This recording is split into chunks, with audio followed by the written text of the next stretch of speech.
Majority for Mr. Speaker.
Introduction by members.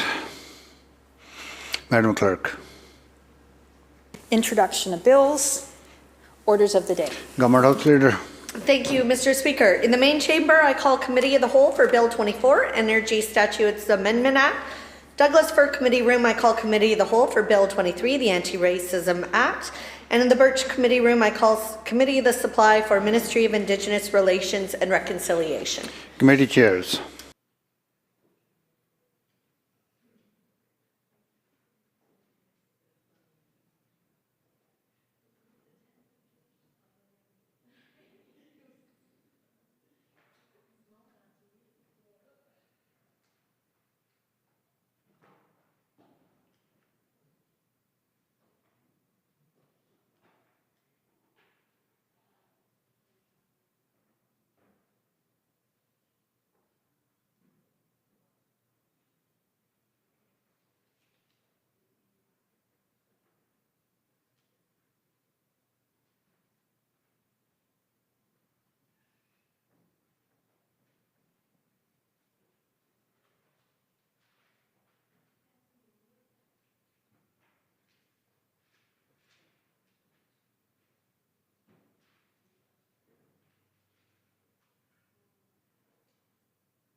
We'll call the Committee of the Whole to order. We're dealing with Bill 24, 2024, Energy Statutes Amendment Act.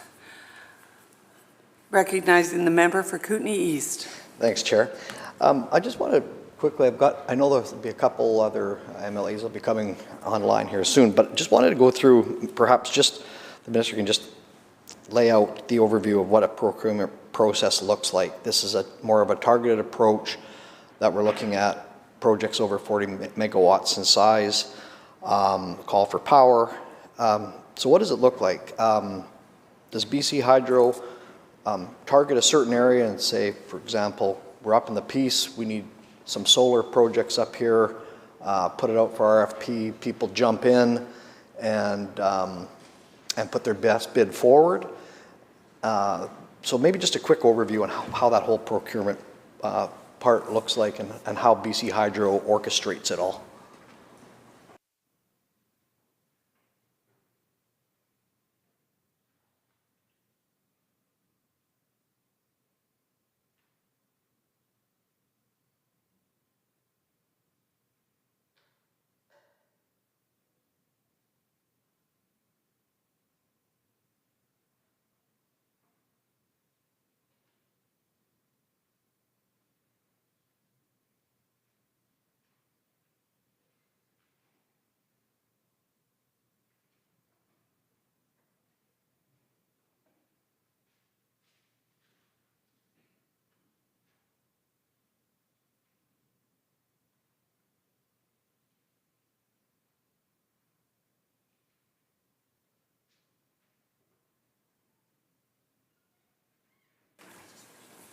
Minister of Energy, Mines and Low Carbon Innovation. Thank you very much, Chair. The eligibility and the process for the call for power are fully laid out on BC Hydro's website. It is a call for clean or renewable power as defined in the Clean Energy Act for projects that are connected to the grid, and as we've spoken about extensively, projects that are 40 megawatts to 200 megawatts in size and have a minimum equity stake for First Nations. When the member peruses the website and looks at the documents, he'll also see that there is the call sets out some regional adjustment factors to account for different geographies and needs for power in different places in the province. Thank you. Member. Thanks. I'm just wondering how any community can participate. Is it BC Hydro's direction to allocate where the power should come from first and foremost? Like, we've got a lot of different industries throughout the province, very diversified. So if we need assistance in smaller communities, and actually not even smaller communities, 200 megawatts is a fairly sizable project, we need to get that power to industry. So would BC Hydro orchestrate where those projects should be first, and then that request for proposal goes out to anybody that is willing to participate?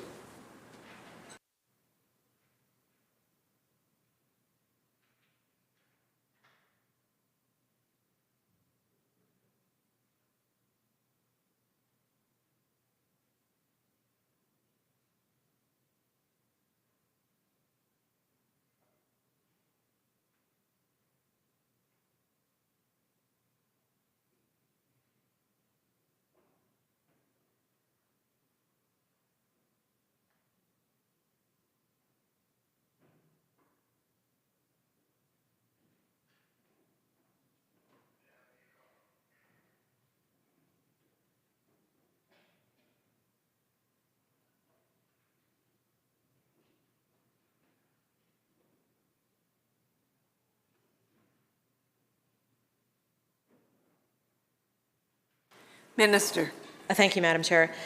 As an open call for power, it is open across British Columbia, and it is up to developers and First Nations to find sites and develop what they feel are viable projects, and then submit their bids in accordance with the criteria and the requirements that are laid out in the call for power documents. Thank you.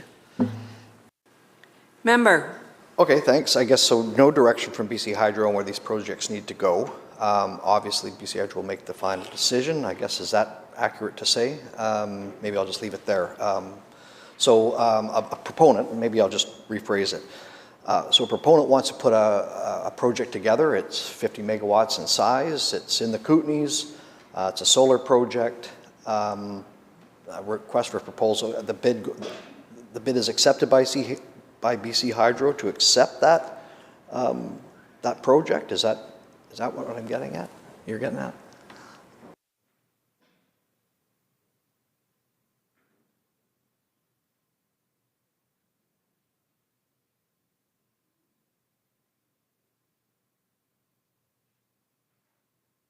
Minister. Thank you, Madam Chair.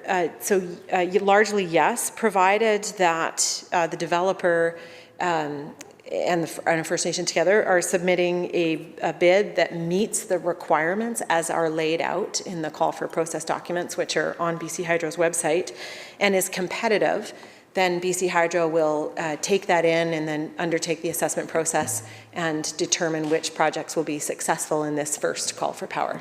Thank you. Member. Thanks, Chair. So maybe definition on competitive. I know we've talked about the $70 watt benchmark that we've talked about over and over again. Is that what being competitive is? What's the breathing room between that 70? Is it 90? Is it 100? I mean, maybe define what competitive means. Minister. Thank you very much, Madam Chair. Competitive in the sense that multiple bids will be put in, and of course, assuming they meet the criteria and are evaluated by BC Hydro and offer competitive prices. I cannot speculate on what those prices will be. We'll see nearer to the end of this year what happens in the call. Initial interest is high, and then BC Hydro will make that selection based on those bids that are submitted into this competitive procurement process. Thank you. Member. Thanks, Chair. So to be competitive, multiple bids coming in, pick and choose which is the most competitive bid. Part of the requirement, of course, is 25% minimum of First Nation involvement. Let's use the Kootenays, for example. In Cranbrook, there's a solar project that has been proposed there, but only one nation. So how many bids would this minister expect could come from the Kootenays if there's a minimum requirement of 25% participation from a First Nation?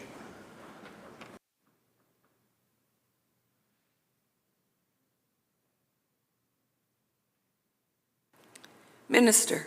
Thank you, Madam Chair. I cannot speculate on how many bids will come in from the Kootenays. Thank you. Member.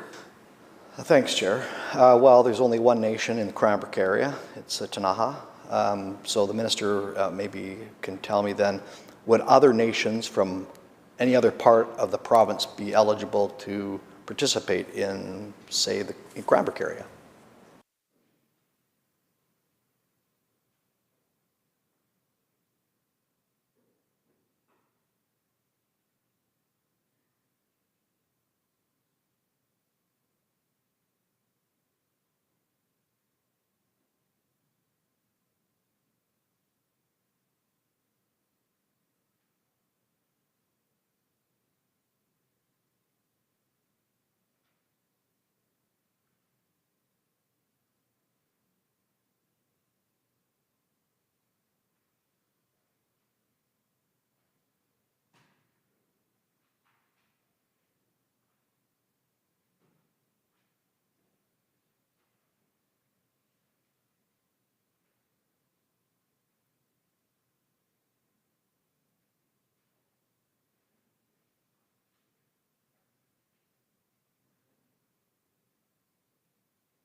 Minister.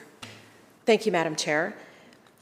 With the requirement for 25% co-ownership or equity stakes in a project, the developer must work with a First Nation in submitting that bid.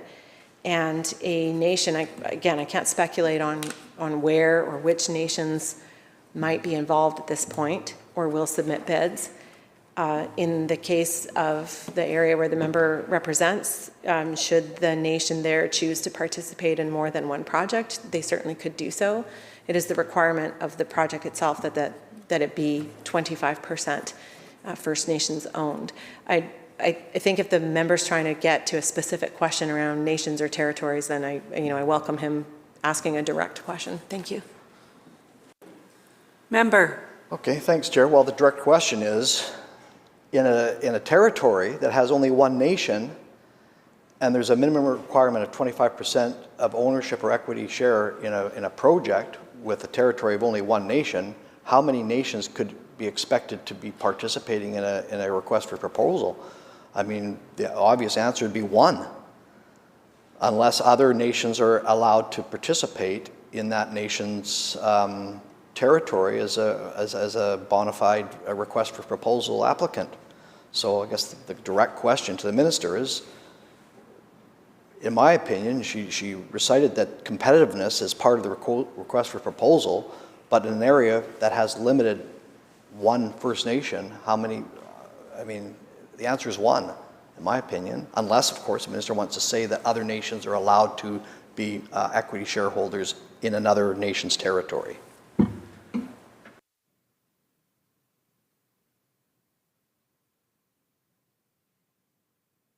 Minister. Thank you, Madam Chair.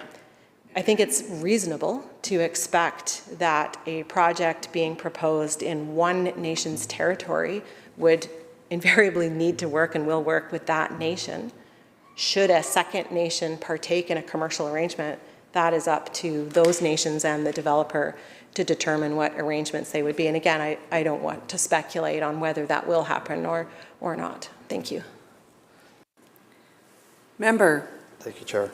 So going back to the minister's previous answer on being competitive in a situation where there's a large territory, such as Ktunaxa's territory, very large, but only one nation occupies it, it's very reasonable to think that only one nation would actually participate in a request for proposal for a project in that territory.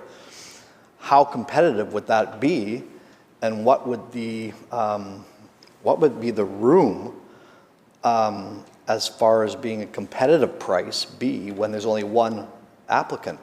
If the minister knows what I'm saying here, like there's just, I mean, if there's only one applicant, the skies is the mark for putting in a request for proposal. The $70 a megaton gets blown out of the water. Could be 100, could be 200.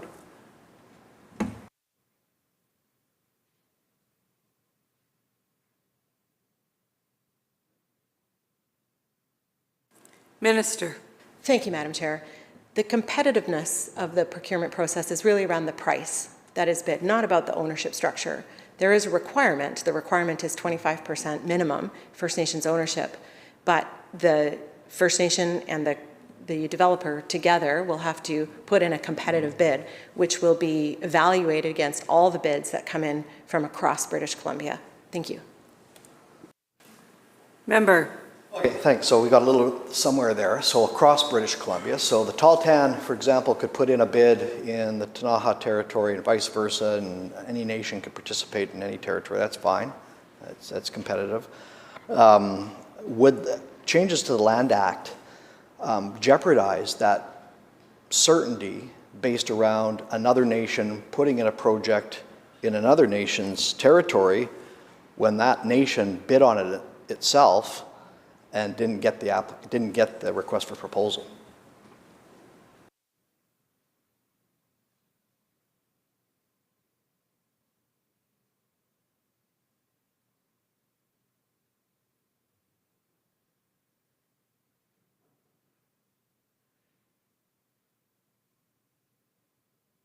Minister. Thank you very much, Madam Chair. I appreciate the questions. They are, I would say, maybe hypothetical in nature, and there's any number of possibilities that are being sketched out here that could be seen. But I just want to come back to the heart of the call for power process, a competitive process that will see projects with a minimum 25% bid, 25% First Nations ownership put in a bid and evaluated in a competitive procurement process, ultimately to integrate more renewable energy, clean and renewable energy into BC Hydro's grid across the province. And perhaps suggest we're veering a little bit away from the bill and we're into the requirements of the Call for Power project, which are clearly outlined on BC Hydro's website. And I invite the member to dig into detail and to, I'm sure that I can set up a meeting between him and BC Hydro if he has detailed questions about it and would like to pursue it further. Thank you. Member. Thanks, Chair. So, needs to be competitive in nature. Is there any benchmark for BC Hydro to see how many bids need to come in to make that bid competitive? Is it 1? Is it 2? Is it 4? I mean, what does competitive look like? I'm just trying to drill in to what is competitive for these requests for proposals. It's a big part of what this bill's all about.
Minister?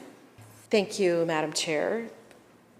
The degree of competitiveness in this bid, in this call for power, in these bids, really is determined. It's the volume of power of bids that are put into the process that will determine that competitiveness, and to see the span of prices that are bid and the types of projects that are bid. Of course, we don't know what that is yet because it hasn't happened.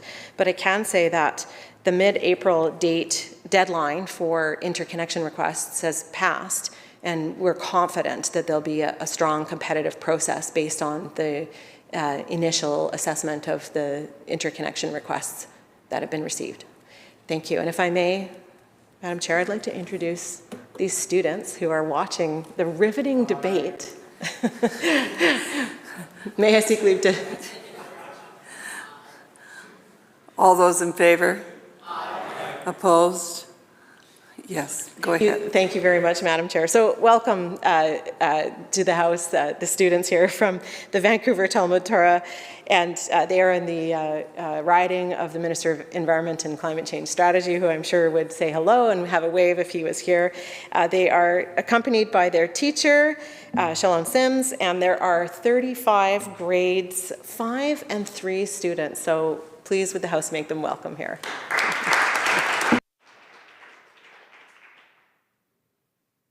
Member. Thanks, Chair. Did I get an answer on that last one? I can't remember now. Yeah, I'm not sure. So we're talking about competitive nature. We haven't seen it yet. I think the Minister said April 19th. That was the end of the pre-submission call, I guess, for applicants to come in. That's gone and passed, so maybe we'll start with that. How many submissions has the Minister seen?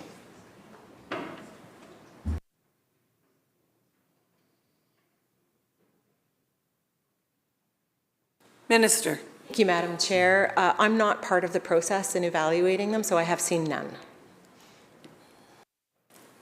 Member. Thanks, Chair. Staff maybe not aware of how many submissions this would have gone. Did that go through BC Hydro? Maybe staff would know.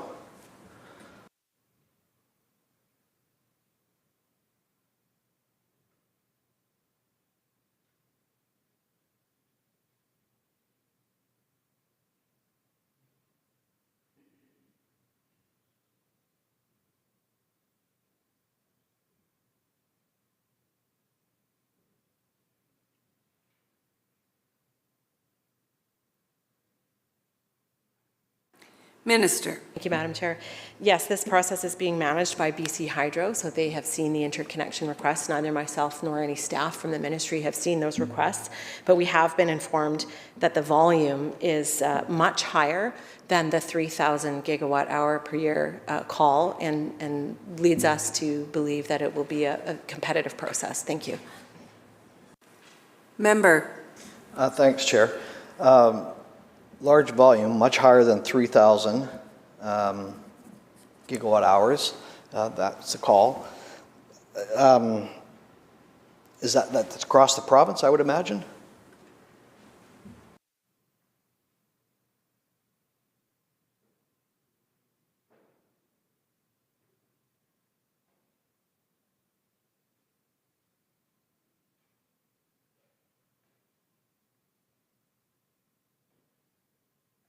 Minister. Thank you, Madam Chair.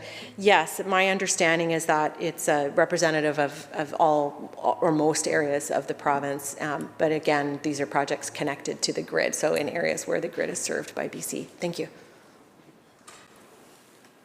Member.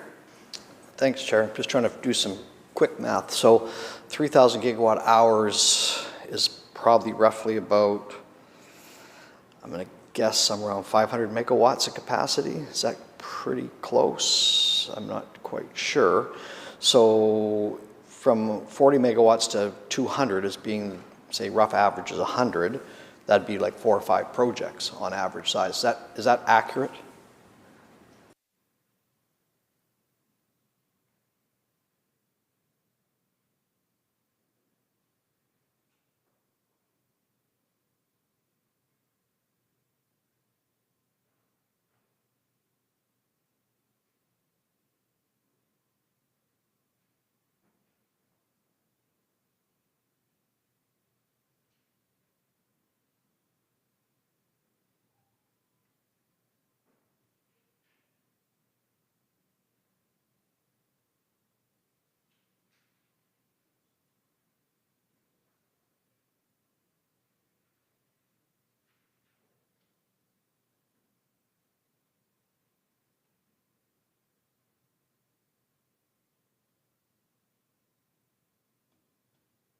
Minister. Madam Chair, maybe what's most helpful or interesting for the member is a typical rule of thumb around the conversion of megawatts into the energy output, the 300 or 3,000 gigawatt hours per year that BC Hydro is looking for. And I mean, as I said, I haven't seen the bids or the interconnection requests, pardon me, so can't speculate or guess what exactly has come in. But a typical wind project, for example, at 100 megawatts, which is not unusual of a size for a wind project, would generate about 300 gigawatt hours per year. So one could say that the 3,000 gigawatt hour call could accommodate 9 or 10 projects of that size. And again, I can only give generalities here because we simply don't know, and we won't know until the process is completed. Thank you. Member. Okay, thank you. So getting into the funding, the 140 million, we talked about that yesterday, and the minister stated that it's to be put into it's budgeted, I believe 100% budgeted. I'll get into that. She mentioned Canada Pacific, federal agency, economic development agency that works for British Columbia. So the 140 million that was budgeted for the new relationship trust, how much is that provincial money and how much is that from elsewhere?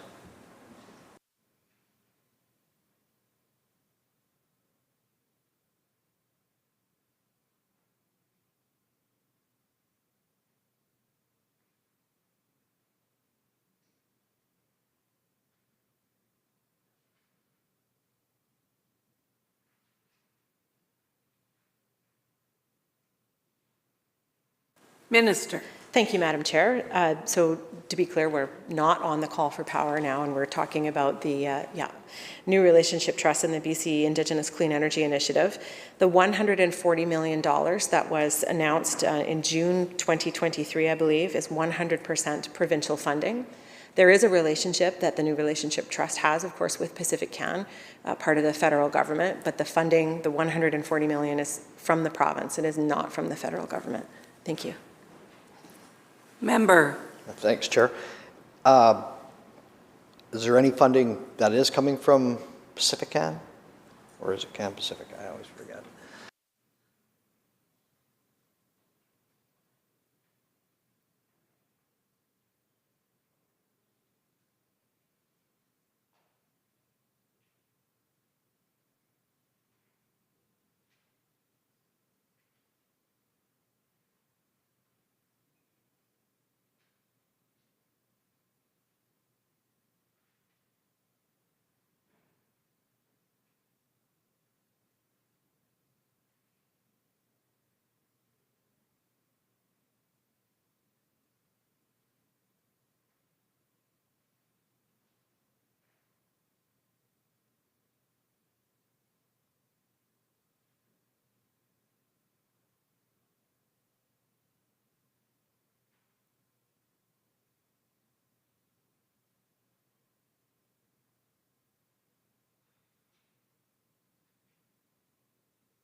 Minister. Thank you, Madam Chair.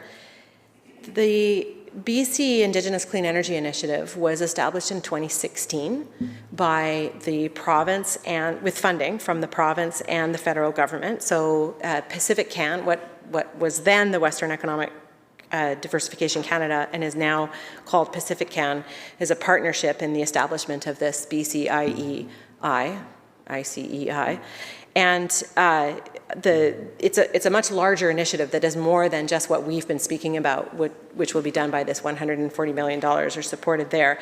The BC Indigenous Clean Energy Initiative assists First Nations across BC with building capacity, with energy planning, with energy efficiency projects, and with preparing for clean energy altogether.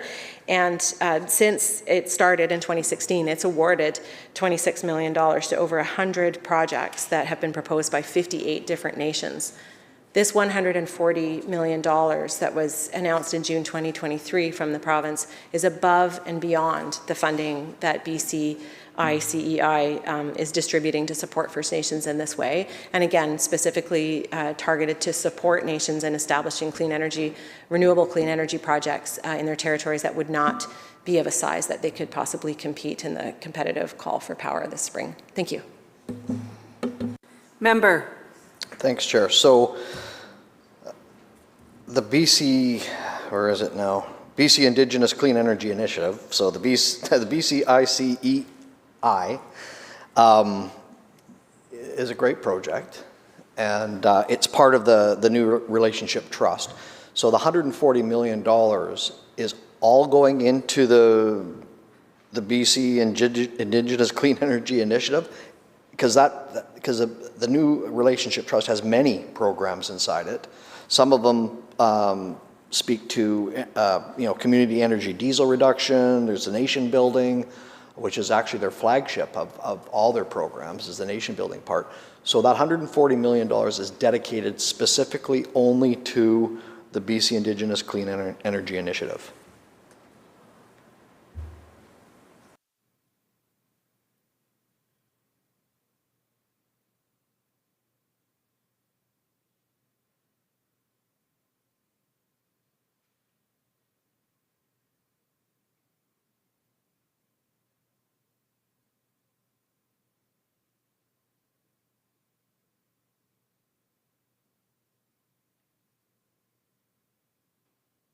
Minister.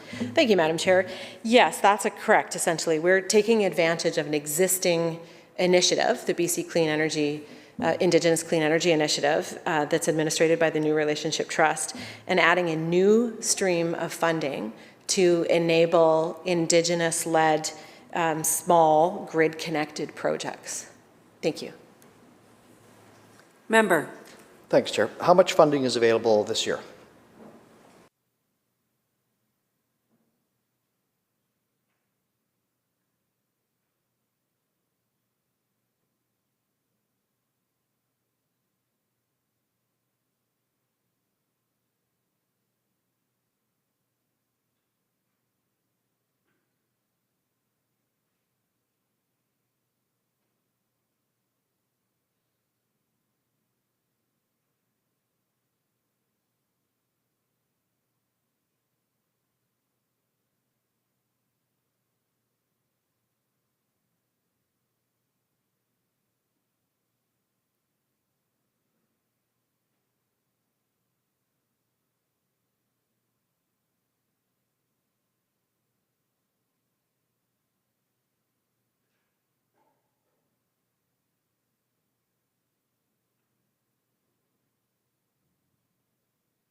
Minister. Thank you, Madam Chair.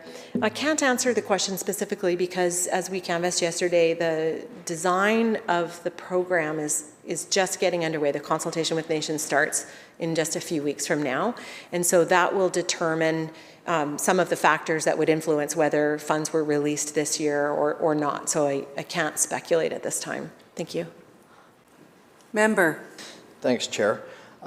Well, if you go on the website, there's no funds right now. The intake is closed for this year.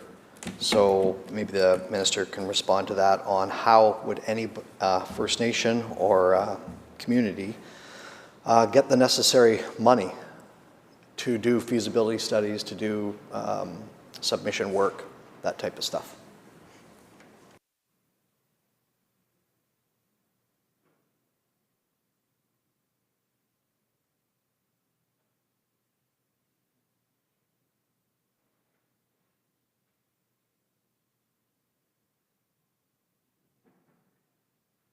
Minister. Thank you, Madam Chair. The funding that the member is referring to that's closed is for other programs. It's not for this program. This program hasn't launched. Again, I think these are great questions for estimates, but I'd suggest that we move back to the bill, and I think that would be appropriate use of our time. Thank you. Member. Thanks. Well, I think I'm talking to the bill. We're removing the SOP program, and those small independent power producers that won't be part of the SOP program and may not be able to be part of the larger 40 megawatt and above program are only looking to this remedy of 140 million. I mean, the minister's talked about it quite a bit with, has embraced it, that this money's coming forward. So I think we're talking to the bill when we talk about this funding. If you go on the website, it says there's no more intake for this season. The minister is not giving me very clear answers on how Indigenous communities can access funding for those smaller type projects that this money is supposed to bridge.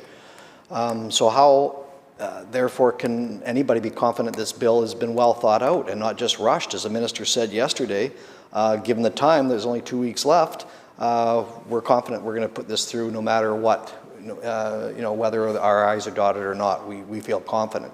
But with the answers the minister has given me, I'm not too confident on that. So I guess the question would be to the minister is how would a nation or how would any participant that wants to participate in small energy projects get the necessary funding? Minister. Thank you very much, Madam Chair. The Standing Offer Program hasn't been in use or conducted at all since it's been suspended in 2019. So for 5 years, we have not had a program that has supported these smaller projects. The Standing Offer Program offered fixed price contracts at a high rate, well above the long-run marginal cost of adding new energy to the system. What's important here is that we're adding clean, renewable energy into the BC Hydro grid in order to diversify the supply, to add the supply, to help electrify a growing society and economy. We don't need these clauses anymore, hence the amendment to remove them. We have canvassed well the call for power, which is designed for utility scale projects that will add cost-effective electricity into the grid, electricity that's very much needed and will be needed by the time it comes online beginning in 2028. We understand that it's really important for First Nations to be able to participate in small projects. And I'm proud that we've been able, through the BC Indigenous Clean Energy Initiative, to be able to support many aspects of clean energy development and planning for First Nations, from building capacity, energy efficiency programs, assisting First Nations in getting ready for clean energy projects. And there are nations that have been waiting for some time to be able to undertake these projects. It's important that we do this in a way that supports nations, but also doesn't add to the rates that ratepayers pay. And it's through this $140 million and the relationship with an existing program at the New Relationship Trust that we're going to be able to achieve that. As I've explained, we are undertaking consultation, or BC Hydro is, I should say, undertaking consultation right now with nations on the design of that program, and we'll know more details when that's done and an announcement is made about how that program will launch. These are two very important streams of funding and of bids that will come in to add energy into BC's grid. But to be clear again, the Standing Offer Program, the projects out of that were did not have BC Utilities Commission oversight. The call for power projects will have that oversight to determine that things are being done in the best interests of the developers in BC Hydro and ultimately the ratepayers as well. So I think we have canvassed really extensively different aspects of how energy will be procured, how the call for power will work, how we will support First Nations in moving forward with smaller projects.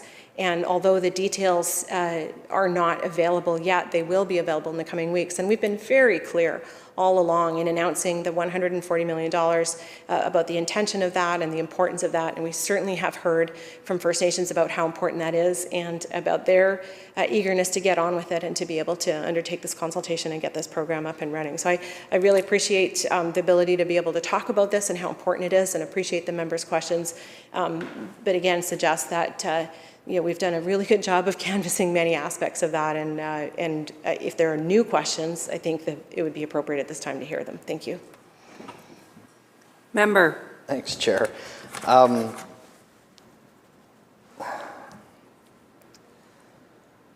Well, the problem is that the $140 million for these programs has been established yet. We're in consultation. We get that stuff, and it's one thing to put money forward, and the BC Indigenous, through the new trust, relationship trust, the BC Indigenous Clean Energy Initiative, I think there's a maximum intake of 500,000 currently. That intake is gone for this year, not till next year. We don't know what the 140 will bring us, and we're not too sure when it's going to come online. But the problem is that under BC Hydro right now, we are working on a model of $70 a gigawatt hour, which is to keep costs down. We understand that. But it's one thing to support capital costs and administrative costs to get a project going, but it's a sustainability of that project that is really the meat and potatoes of any project. So I guess my next question would be, is these smaller projects, as the minister has already stated, aren't as sustainable as the bigger projects. There's a critical mass at some point where it makes some of these projects sustainable. These smaller projects need a little help. So they can't run under the same pricing model as the larger projects do. So what sense of confidence does the minister have on these small independent power producers accessing funding through the BC Indigenous, I always forget it, BC Indigenous Clean Energy Initiative, of maybe $400,000, $500,000, $1 million, we don't know yet. What is the minister's confidence that these programs can be sustainable under the pricing model that of the other projects at $70 a gigawatt hour?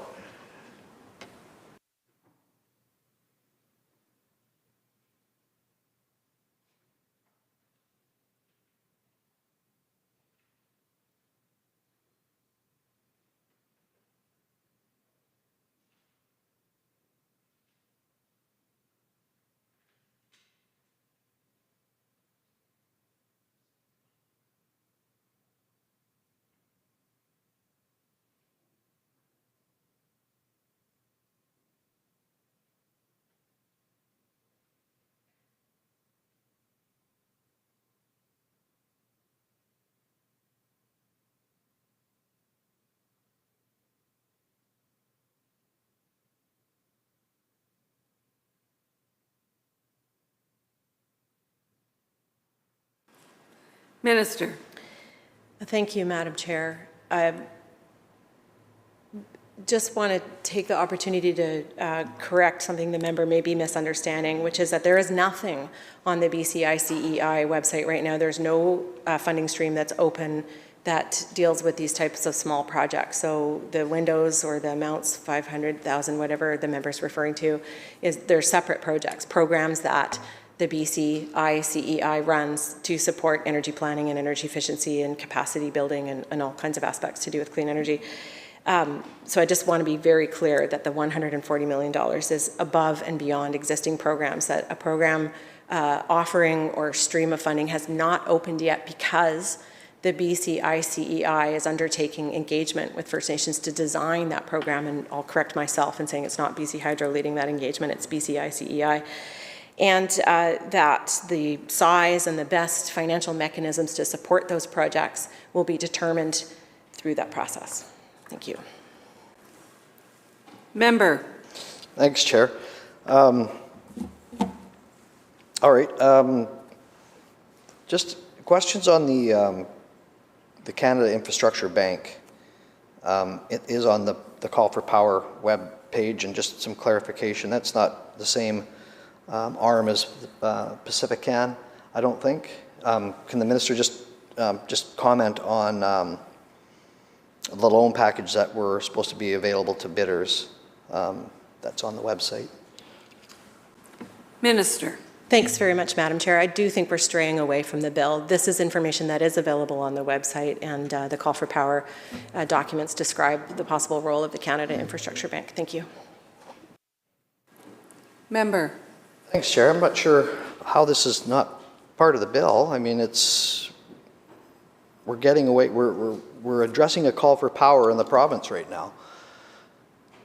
3,000 gigawatt hours. Part of that call for power is on the hydro website, or on the hydro website, I guess it is, on background and development of the 2024 call for power. Engagement on call design has been significant and valuable, and then there's some frequently asked questions. One of them is, what is the status of BC Hydro's discussion with the Canada Infrastructure Bank? Is that not part of the process that we're going through for funding or anything like that? Minister.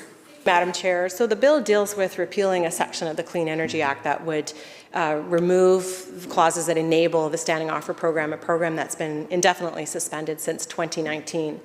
It dealt with projects that were 15 megawatts in size and smaller. We've had extensive conversation about a call for power that is for projects that are 40 megawatts to 200 megawatts in size. In no way is the call for power intended to replace the Standing Offer Program. What the call for power does is add new energy, clean energy, into BC's grid, because we are going to need it. And I think that's a sufficient answer. Thank you.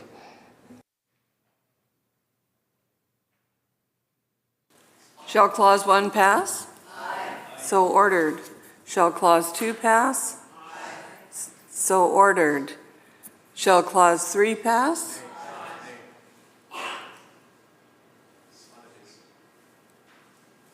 Clause 3 on division? So ordered. Shall Clause 4 pass? Member. Thank you, Chair.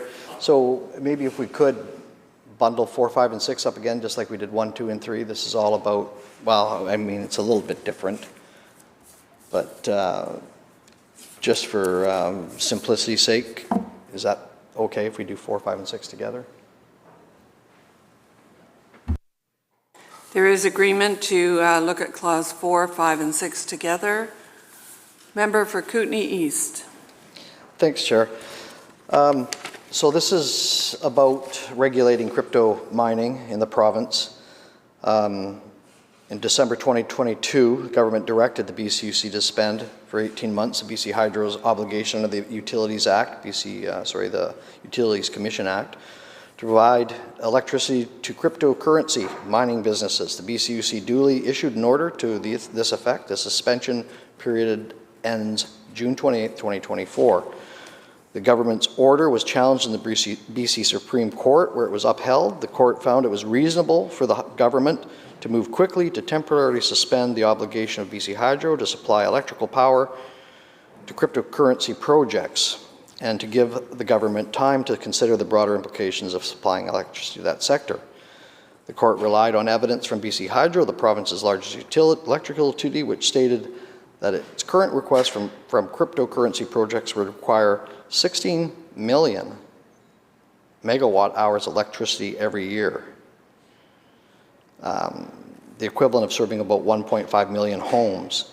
So can the minister break that down on the crypto mining industry, cryptocurrency projects in the province, and what that 16 million megawatt hours, how are you going to break that down between the projects in the province right now?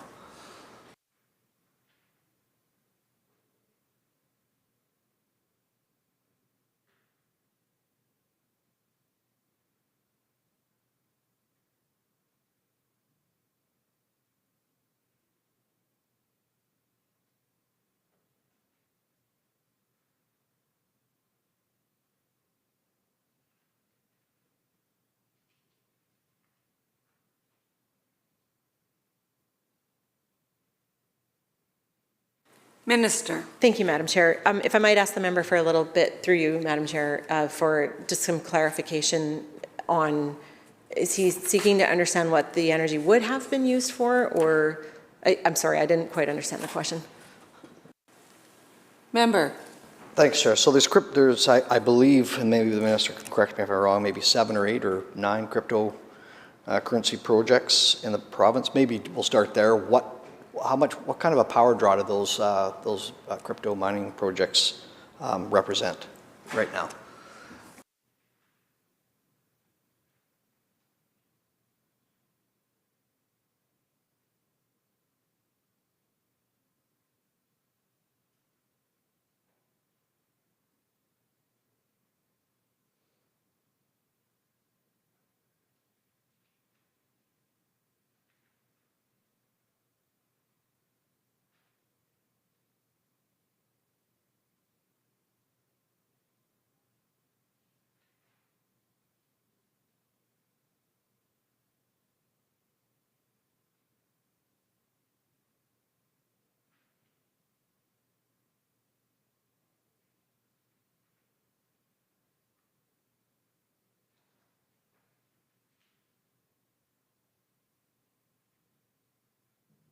Minister.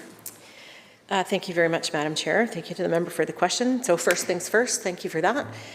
At the time of the suspension in December 2022, there were 7 projects operational with a load of 166 megawatts.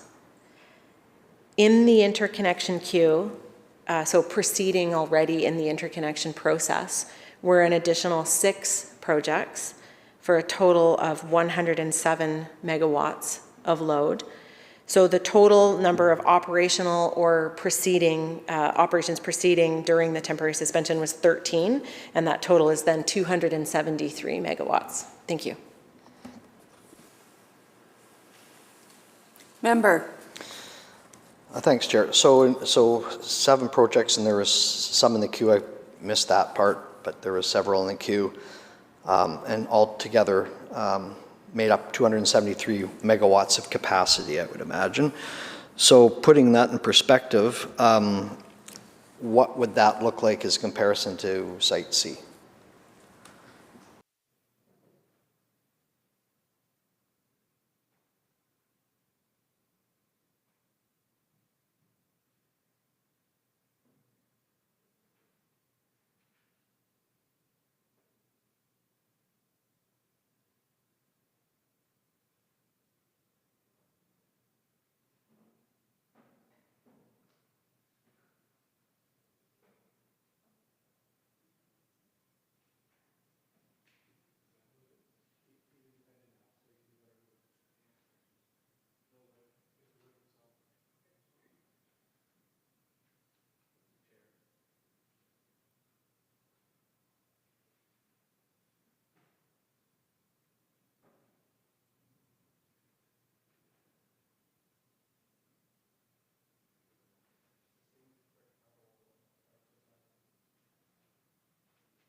Minister. Thank you, Chair.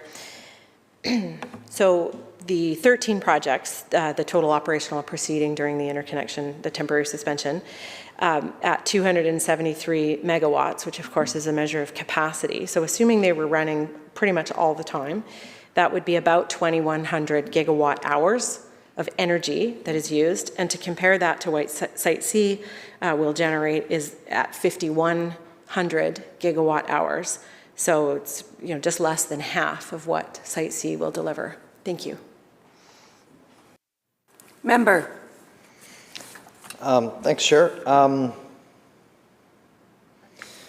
So the order in council, that was December 21st, 2022, was order in council number 692. There is another process instead of going to order in council. The minister's probably more than aware that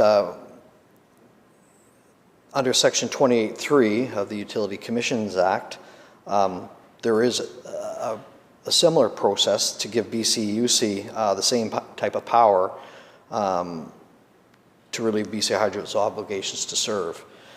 But BCUC would have had to have conducted a hearing before issuing that type of order. Why did the government not seem necessary for the OIC instead of using Section 28 sub 3 of the UCA?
Minister.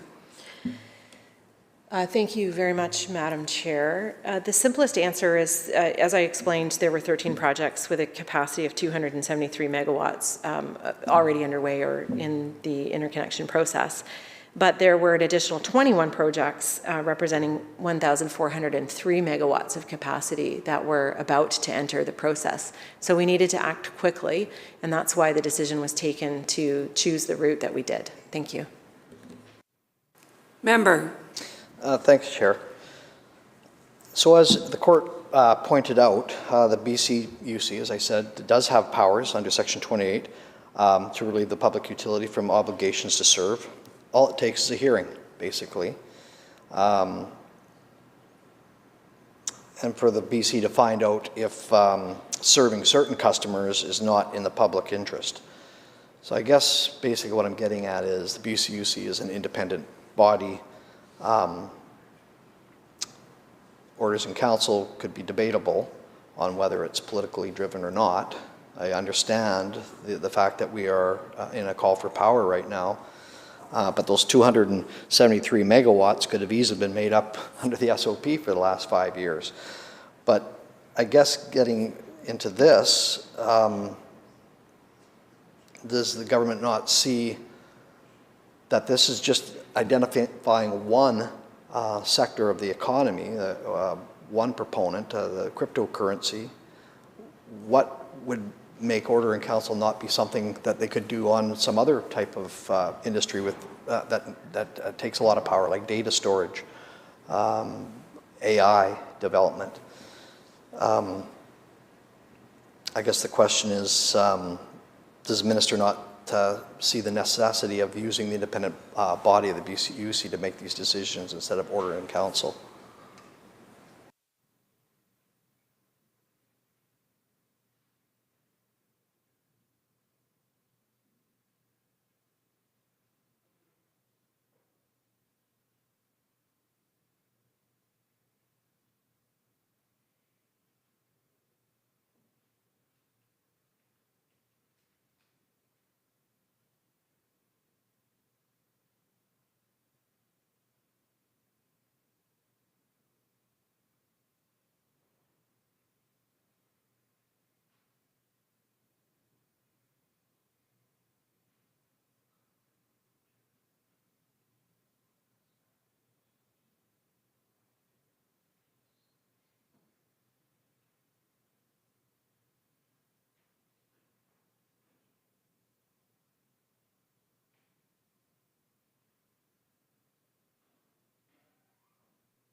Minister.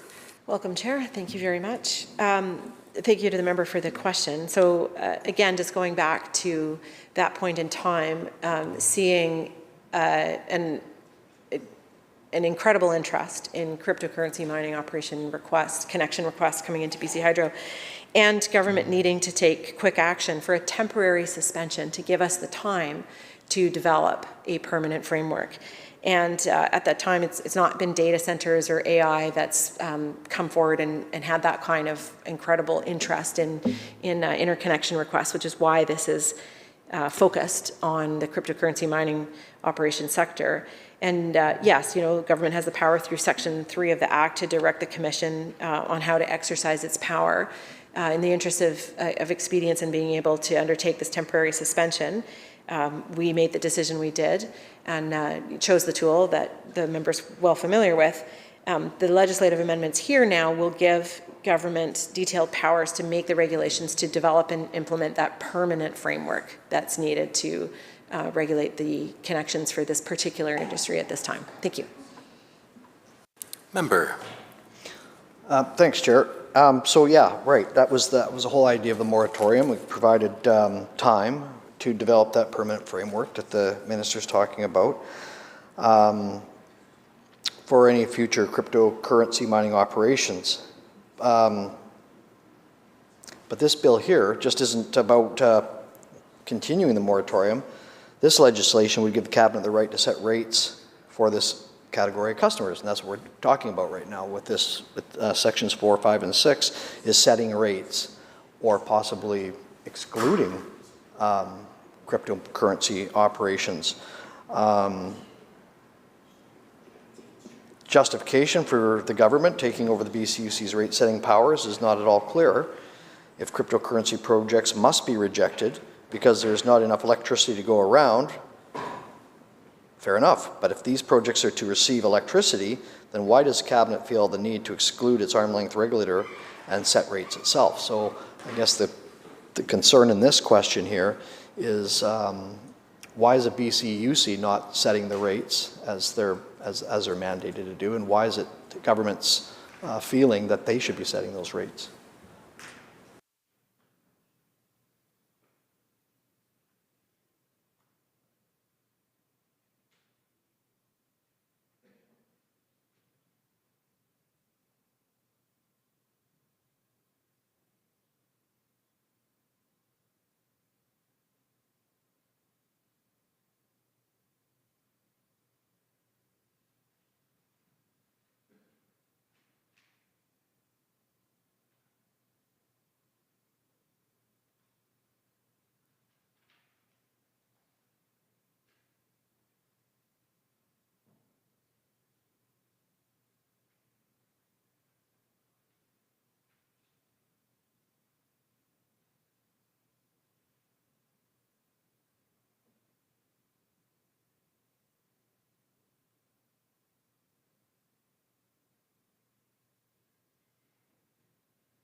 Minister.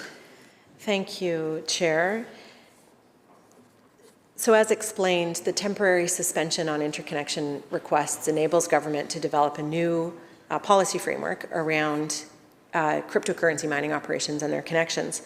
And the court has been clear that it would be better for us to have a legislative framework to guide that. And so the member is commenting on the broadness of powers in that. The sections that are contemplated here before us do provide those broad powers. And right now, of course, we cannot say exactly which will be used or how they'll be used because that consultation work on the framework is being undergone right now. But that includes terms around rates, terms, and conditions, and the interplay between all of these things. And so in government's view, to enable government to have those broad powers to finalize what that policy framework will look like for cryptocurrency mining operations is the preferable path forward. Thank you. Member. The practical path forward, okay. So the BCUC is, as Mr. knows, independent. It conducts hearings at which customers' representatives can make their case in front of an impartial panel of commissioners and issues written reasons to explain the evidence relied on to make the decision, which can be challenged in the courts. Cabinet decisions, on the other hand, provide none of that protection. Rates set by government could include subsidies for favored groups. The minister just said, going to set rates, going to pick winners and losers, essentially, intentionally or otherwise. Whether rates set by government are actually fair, it's almost impossible they would be seen by the public to be fair, because you get into some political stuff. Why not use the BCUC to do these decision makings? Why does the government feel it's necessary to pick the winners and losers themselves instead of going to an independent body that does a public hearing, that gives protections to those proponents or those seeking fair justification of decisions made? Why is it the minister's responsibility to take that on themselves?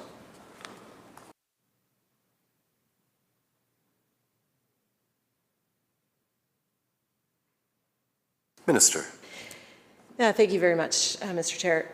So, as explained before, the cryptocurrency operations and the interconnection requests, over 1,403 megawatts of requests, and the enormous amount of energy that would be used in an industry that provides very few jobs and very few benefits to British Columbia communities. The decision to temporarily suspend them was to preserve British Columbia's clean electricity for uses that society has and the economy has to grow our economy and to feed electricity to homes and people and cars and businesses that need it. So the legislative amendments before us to develop and implement a permanent framework are extremely narrow in scope. They are just on the cryptocurrency operation. So I think, the member speculating about this being applied to other industries, if that's what he's indeed doing, is a bit of a red herring in a sense, because this is by design very specific to the cryptocurrency mining operation. And of course, the purpose of this whole process here in the House is to debate these legislative amendments and whether they are wise or not, or agreed upon by the members of this House. And I think that's exactly what we're doing here today. So it is government's determination that the best way forward is to develop a permanent policy framework around this particular industry so that we can make the best use of BC's clean electricity. Thank you. Member. Thanks, Chair. And so, I don't think it's a red herring at all, because the actions and the unintended consequences that this could have on other industries, such as data storage, such as artificial intelligence development, could be impacted by these decisions that are made in orders in cabinet. Other industries, such as data storage and artificial intelligence, are, let's put it another way, crypto mining is the parent sometimes to other offspring that could come from those technologies. So in other words, data storage, artificial intelligence, they use the same technologies, the same technicians, the same basic infrastructures that crypto mining has, and therefore makes it more sustainable for those other industries to come aboard.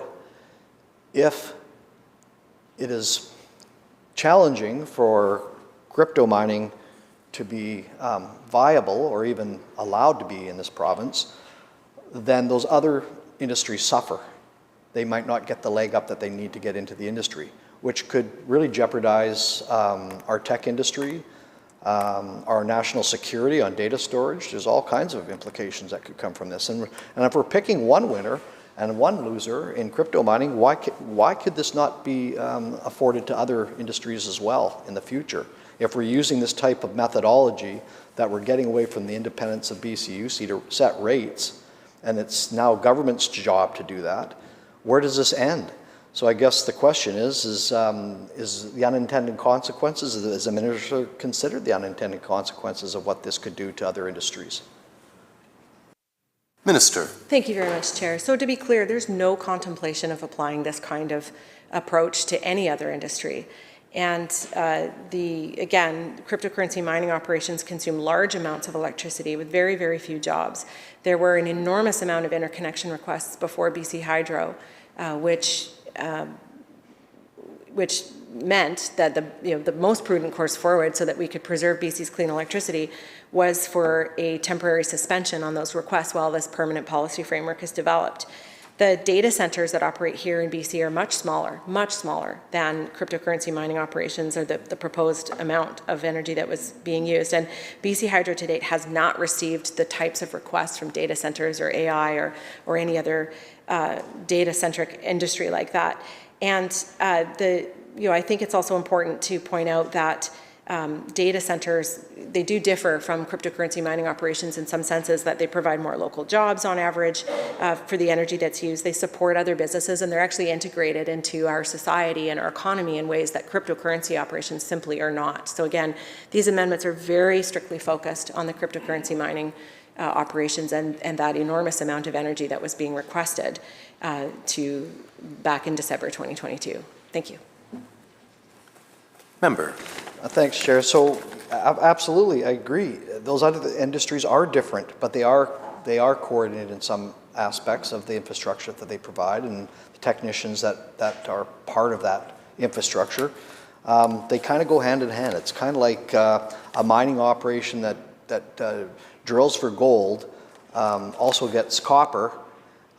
You wouldn't go necessarily into that mine to grab copper because it's not sustainable, but when you tie it to the bootstraps of the gold mine, then it's great. It all works together. And that's what is the challenge here with this bill, that we are putting some conditions in place. And so speaking of those conditions, 21, in clause, this is under the Energy Statutes Amendment Act, clause 4, I guess sub 1,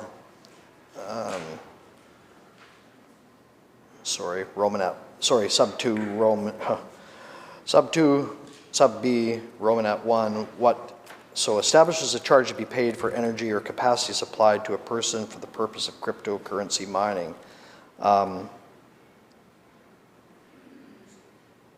What would the charge be? I guess this is all in regulation. This is all stuff that will be coming down the pipe here soon enough. But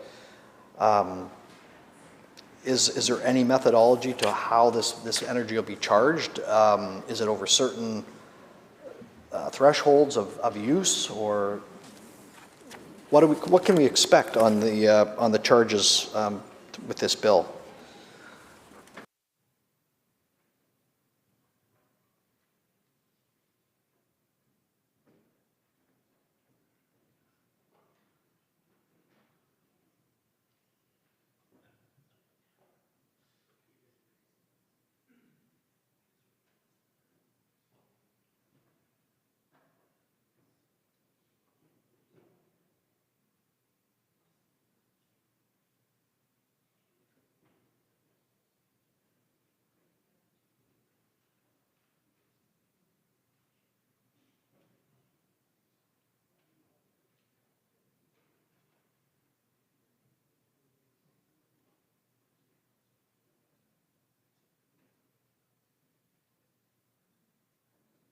Minister. Very much, Honourable Chair. The amendments are enabling amendments, of course. They enable, provide provisions for government to set permanent policy in place, and that may include rate, but it may not. It may include restrictions on volume, or it may not, with or without changes in rate. So I can't speculate on what exactly the rates will be. And further, I would say, because that engagement right now is underway with industry, with First Nations and with stakeholders, that I can't speculate on the outcome of that. But again, just coming back to the first point here, these are enabling provisions. Thank you. Recognizing the Minister for Environment and Climate Change Strategy. Thank you very much, Mr. Chair. I seek leave to make an introduction. Is leave granted? Aye. Please proceed. Thank you very much. Joining us in the gallery is a group of students from Talmud Torah School in my constituency of Vancouver Fairview. There's 35 of them. I had a chance to talk to them outside, and there was another group in earlier, and I talked to them as well. Joining them are teachers, Shalon Sims, Ms. Bahan, Ms. Matthews, David, and Carrie. Will the members please make the students very, very welcome? Thank you, Minister, and welcome to the students, and of course, everyone else here as well. Thank you. Member for Kootenay East. Thank you, Chair. So yeah, going through the bill, lots of conditions, not only energy charged, but also energy limits on how much you can use, what times of service that can be used, conditions that need to be met, lots of regulation here that could knock these guys out of the ballpark. And I'll agree with the minister that cryptocurrency and crypto mining very energy intensive, and not a lot of employees. It's not like it's a big employment factory that keeps this place going here. But wow. The unintended consequences, all I'm asking is the minister to recognize, doesn't seem to have that type of recognition, because I've talked to a lot of the other industries. I've talked to data centers, I've talked to artificial intelligence type tech companies, and they say that they could use those same type of high-powered, high-performance computing that crypto mining uses for their own applications. And I would just hate to see BC fall back because of that. I'm not too sure if the member on screen wanted to ask some questions or not. If he does, this would probably be a good time. He's nodding his head, so maybe I'll turn it over. Member for Parksville Qualicum. Thank you, Chair, and I want to thank the member for Kootenay East. Hopefully my audio is coming through here just fine. First question I have for the minister, of many that I've got written down here, is can the minister describe what is a cryptocurrency?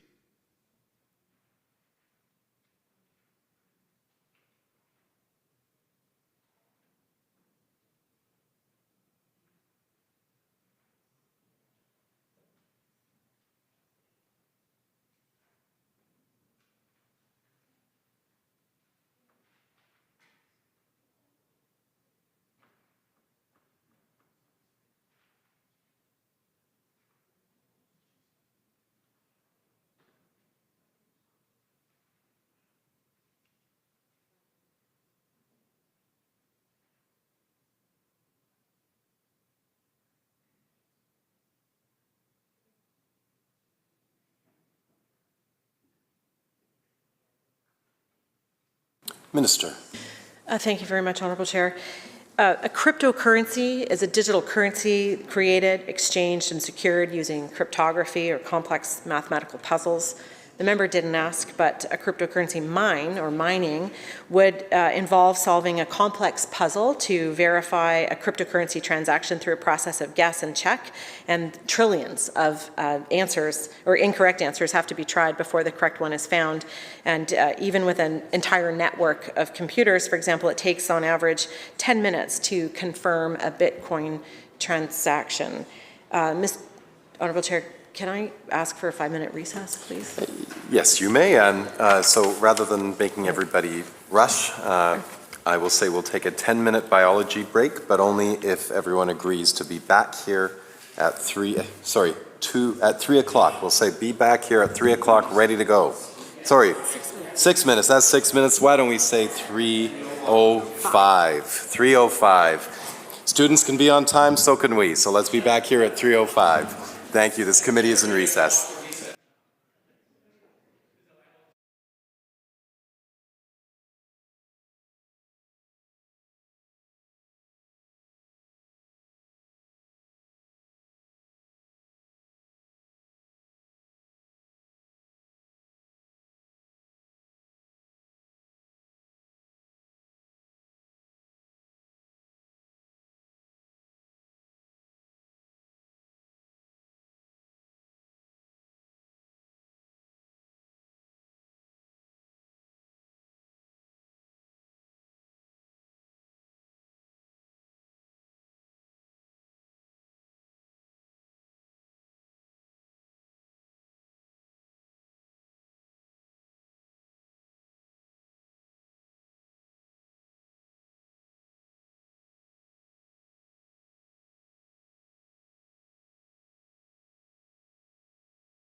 Right on time. You teach them to be on time or you teach them to be late. And here we are, Bill 24, committee stage. We are on clause 4.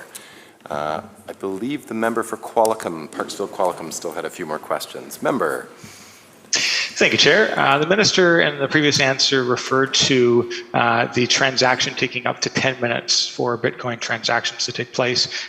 This act, does it restrict both the generation, the mining of Bitcoins, but does it also restrict the providing of power to persons or organizations that intend to set up facilities to facilitate the transaction that takes place around Bitcoins?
Minister. Thank you, Honourable Chair.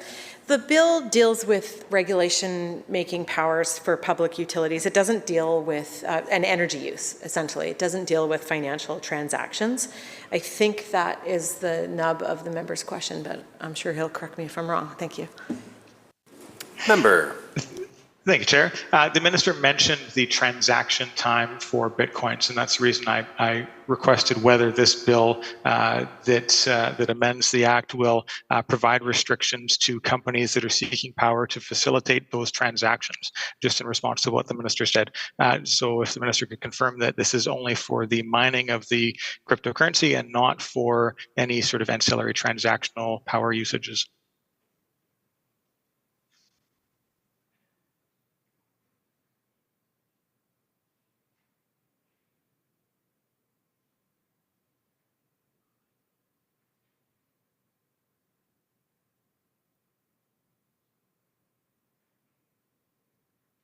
Minister. Thank you, Chair. Yes, that is correct. This is restricted specifically to the provision by a public utility of electricity service for the purpose of cryptocurrency mining. Member. Thank you, Chair. The proof of work blockchains, similar to Bitcoins, are not always to create currency. Sometimes they can create non-fungible tokens. Will this act apply to enterprises that seek power to generate non-fungible tokens that are not currency related? Minister. Thank you very much, Chair. Yeah, same answer again. This is specifically about the purpose of cryptocurrency mining. Thank you. Member. Can the Minister describe the difference between a proof of work and a proof of stake blockchain and whether this will apply to both forms of blockchain equally?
Minister.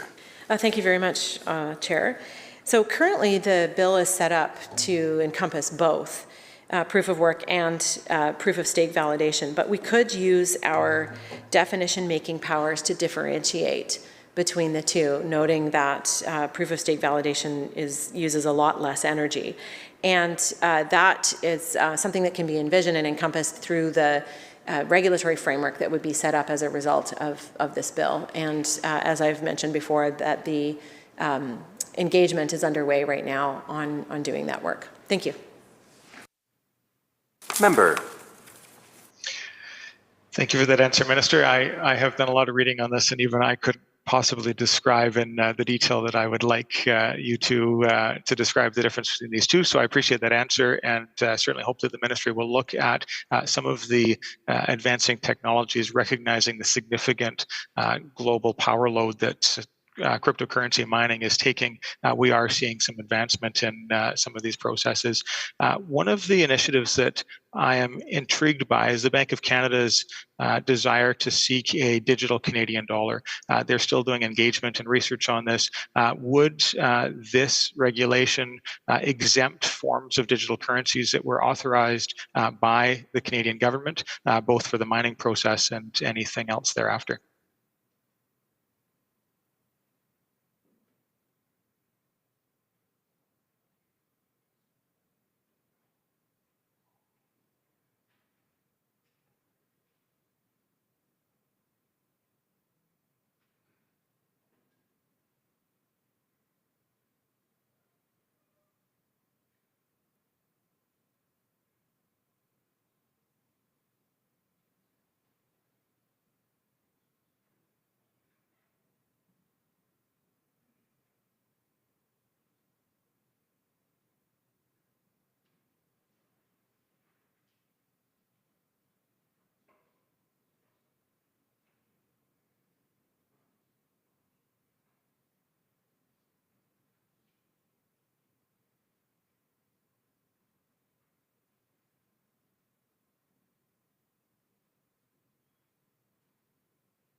Minister. Thank you, Chair. So again, the enabling provisions in the Act, they do enable, for example, defining cryptocurrency to include a specified digital medium of exchange, unit of account, or store of value. So if in the future the Bank of Canada, which is just exploring this idea right now, did accept this and develop this, it is certainly something that can be encompassed within the regulations. Thank you. Member. So is it reasonable to assume that if another order of government, whether it's the federal government or perhaps a First Nation, developed a fungible blockchain currency, that they could seek approval from Cabinet to have an exemption that would be treated differently than, say, Bitcoin or other forms of cryptocurrency?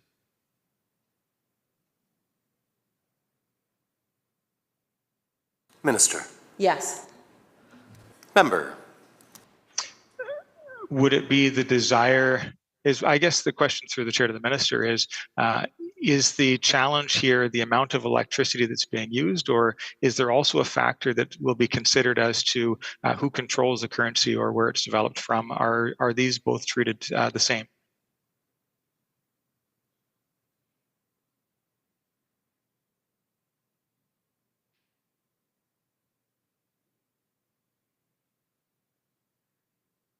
Minister. Thank you, Chair.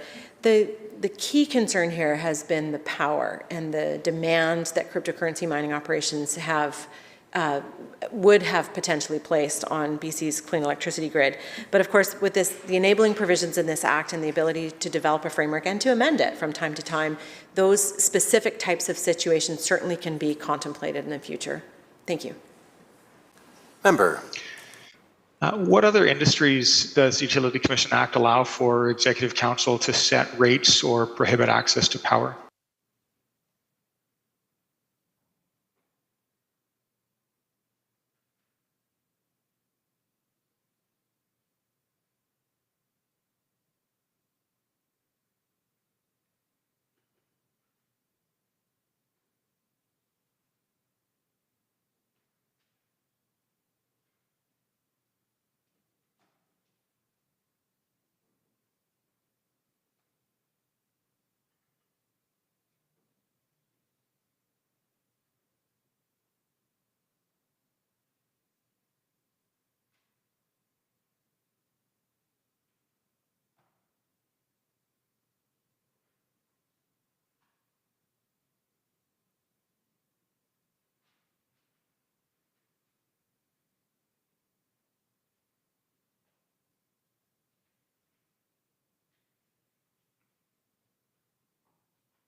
Minister. Thank you very much, Honourable Chair.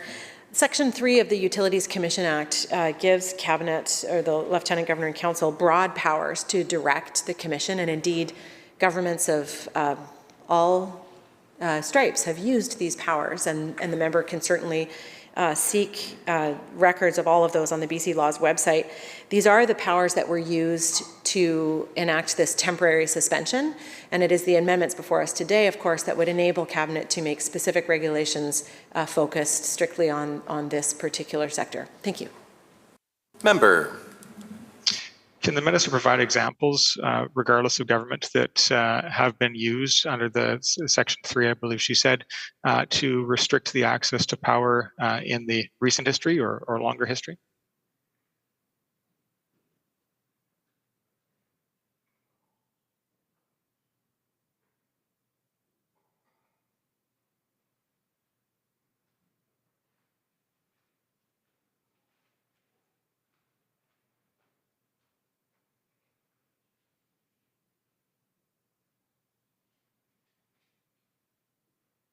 Minister.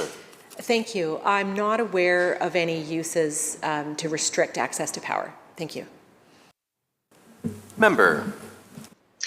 Thank you, Chair. So it's, I think, reasonable to assume that this means that this new provision is a unique power that's being granted. We've seen a request for other forms of electrification that will use a substantial amount of electricity, namely the compression stations for LNG Canada and other LNG compression stations.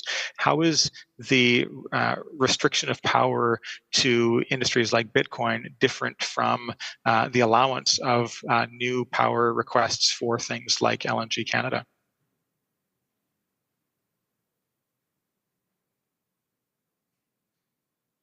Minister. Thank you very much, Chair. This question was canvassed with the leader of the Green Party earlier today. I'm just going to limit my answer to say that these, again, are amendments that are restricted solely, and they focus solely on the cryptocurrency mining operation. That is connection requests and developing a framework for that, and that is the substance of the bill. Thank you. Thank you. And of course, members are reminded to please review the blues before asking questions, just to benefit the House in terms of keeping questions tight and relevant. Member for Parksville Qualicum. Thank you, Chair. I was obviously in the chamber when those questions were taking place earlier today, so I was privy to that. The question I had was based on the fact that the requirement for this, as stipulated by the minister, for these new powers that have not been granted before, was because of the substantial increase in power requests. And so what I'm looking for is if there are other similar large power requests in the future in British Columbia that will challenge the grid, that will create some difficulties in ensuring that we have clean, reliable power in our province, how government intends to adjudicate that. So the question I had was, how is this request from the Bitcoin miners different from requests similar to LNG Canada for electrification? Or we may very well see in the future, not through the compression stations at LNG facilities, but possibly through carbon capture and storage, or even electrofuels. So there are other forms of electricity that could be used in the future that we could need significant amounts of. And I'm just seeking what it is that in this act separates the idea of cryptocurrency mining from other requests in the future for large volumes of power. Minister. Thank you, Honourable Chair. As asked previously, and I will provide this answer one more time, cryptocurrency operations were requesting an incredible amount of power, and the interconnection request coming into BC Hydro, it was so large, and looking at the benefits to communities and employment created or lack thereof, the decision was taken to temporarily suspend these connection requests so that a permanent policy framework could be developed to manage this industry and this industry alone. This bill and these amendments do not enable LNG or any other industry. They don't contemplate them. So again, I'll just keep my comments strictly focused on the bill here and the fact that they pertain just to the cryptocurrency mining sector. Thank you. Thank you, Minister. Member. Thank you, Chair. So hearing from the Minister, it sounds like the factor that was considered is the amount of employment relative to the amount of electricity being used. And that's fine. It's important through the committee stage of this that we understand not just what the language of the bill is, but the nexus of it and what it will mean for British Columbians more broadly, both through this bill, but also what they could expect moving forward. The question through the chair to the minister is, are there any other intensive, and this is similar to a question that's been asked, but I'm not speaking just of LNG, are there any other energy intensive industries or actions other than cryptocurrency that the minister is aware of that may also fall under the need for additional regulation?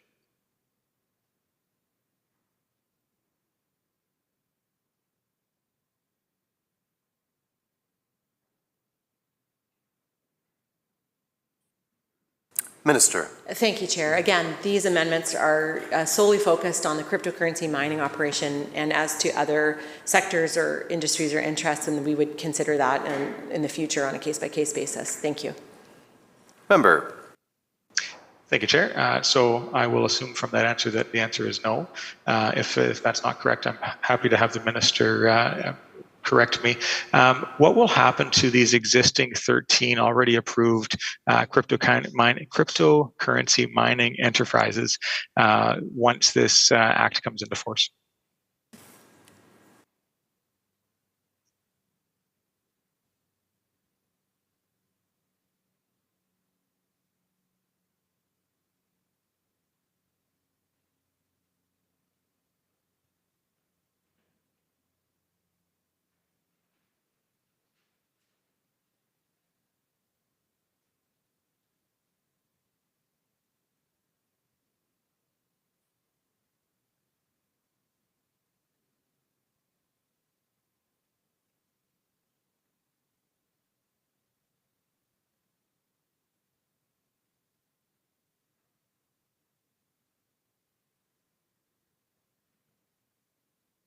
Minister. Thank you, Chair. So the intention here is that the 13 operations that were already in operation or well into the interconnection request would continue to operate. The important point here is that the suspension enables any future operation that hooks up under a new policy framework to be treated differently. Thank you. Member. Thank you, Chair. So to be clear, the regulation enabling power will allow for the restriction of power, but also a unique rate to be charged for cryptocurrency mining. From the minister's answer, am I to be of the understanding that the 13 existing cryptocurrency mining operations will be treated as regular industrial power operators, or will they have some specific restrictions placed upon them?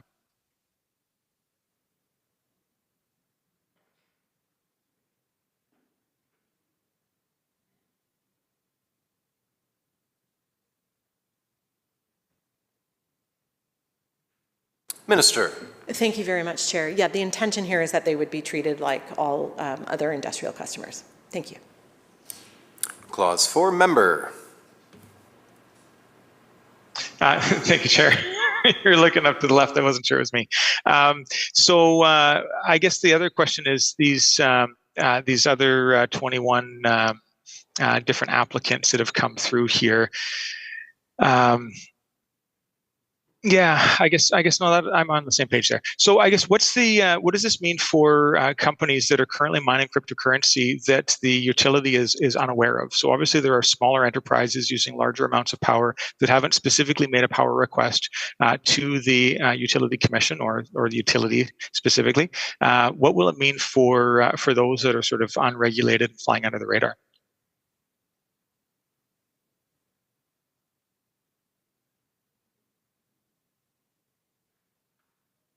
Minister. Thank you very much, Chair. We're not aware of those operations, and if the member knows of them, he could let us know. Thanks. Member for Parksville Qualicum. Thank you, Chair. There are many smaller outfits that do this. There are some in my community, not of substantial scale, that is referenced here of the 21 applications that have come forward. But for existing industrial operators that are completely regulated, should they be reaching out to their utility? What steps should they be doing to ensure that they are in compliance with this?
Minister.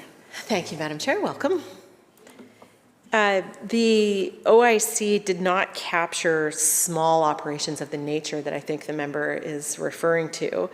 And in fact, it restricts it to, I mean, this is really about industrial sized loads, and restricted it to operations that had a supply of 60 kilovolts or higher. So that's not what you'd find in somebody's house or a small commercial business building, for example. Thank you.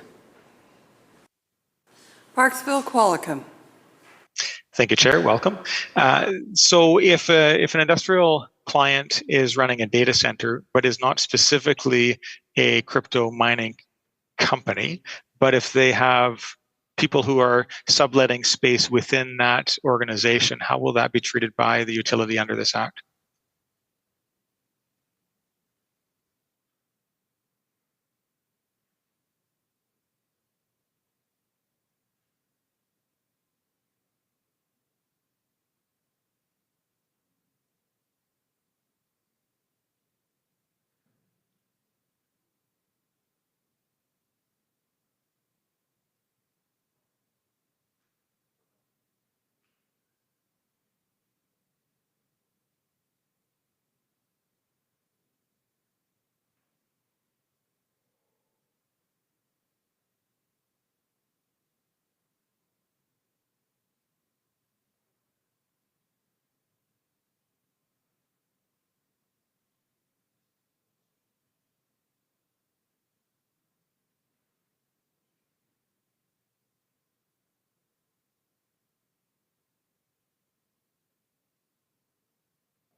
Minister. Thank you very much, Madam Chair. So again, these legislative amendments contemplate industrial scale crypto mining, the type of situation that the member is describing, where a portion of another business or operation might be sublet to people conducting cryptocurrency mining. That's the kind of situation that could be contemplated in the regulatory framework, which, as I've mentioned before, is under development and is not complete. Thank you. Parksville Qualicum. Thank you, Chair. how does the utility keep track of what the primary usage of power is? So obviously there will be a tick box on some application that says, are you a cryptocurrency miner? I presume. How does that work? How is the need for power and the use of power defined by the utility?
Minister. Thank you very much, Chair.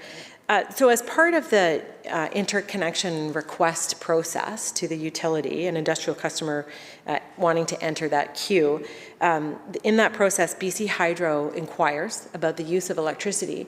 But further and important is that an industrial customer, that connection needs to be designed. And through the design process and work with BC Hydro gets even more insights into exactly how the electricity will be used. Thank you. Parksville Qualicum. Thank you, Chair. The primary byproduct of cryptocurrency mining is heat. Obviously, the computations generate data, but most of the byproduct is heat. I've seen proposals of capturing that thermal energy and using it for things like district energy systems, as well as vertical farms. Is there any provisions or conditions that this act would allow for cryptocurrency mining if that heat that was captured was then transferred into some sort of a facility that created better economic returns and more employment opportunities for people in the province?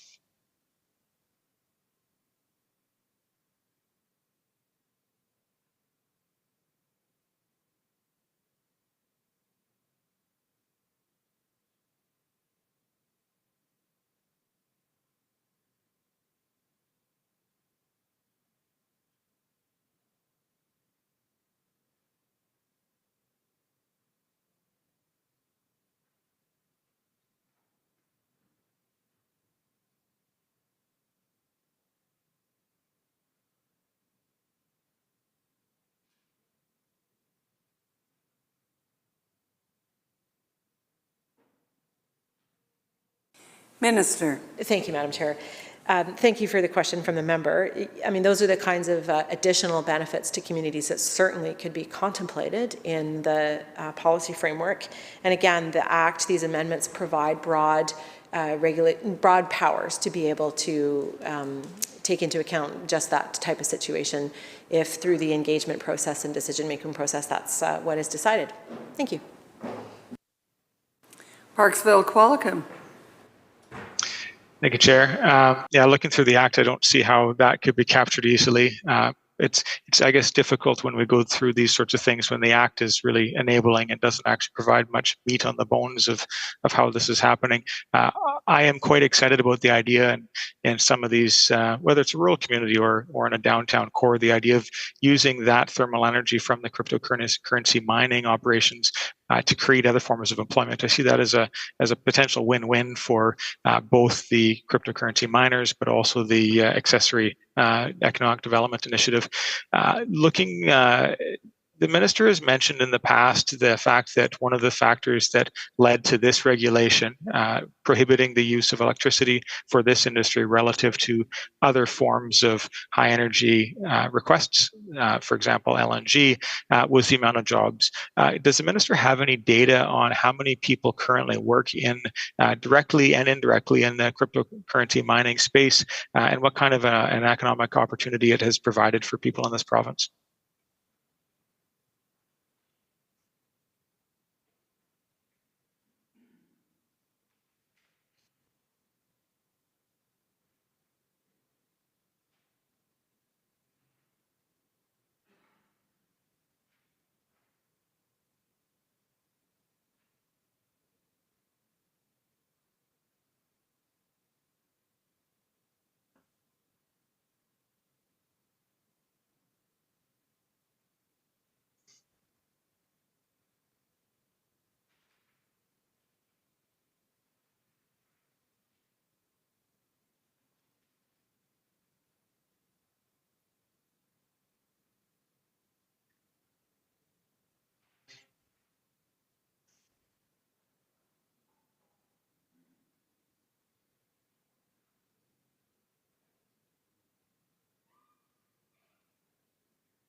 Minister. Thank you very much, Chair. So I don't have those data available for British Columbia. But what I can say is, in conversation with or contemplation of other jurisdictions here in Canada, for example, that have encountered the same issue, and this is an issue that is common in other provinces and states. But in this case, the province of Quebec, for example, commissioned a study looking into cryptocurrency mining and showed that the employment per megawatt of energy required is significantly lower, as in an order of magnitude lower. Thank you.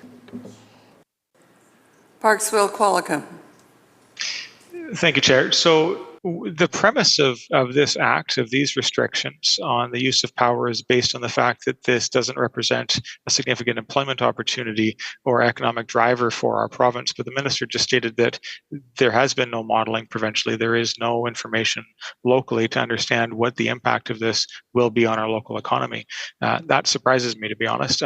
Based on the conversations that we've had, I would have assumed that there was some data to back up some of these claims being made about the lack of economic importance of this.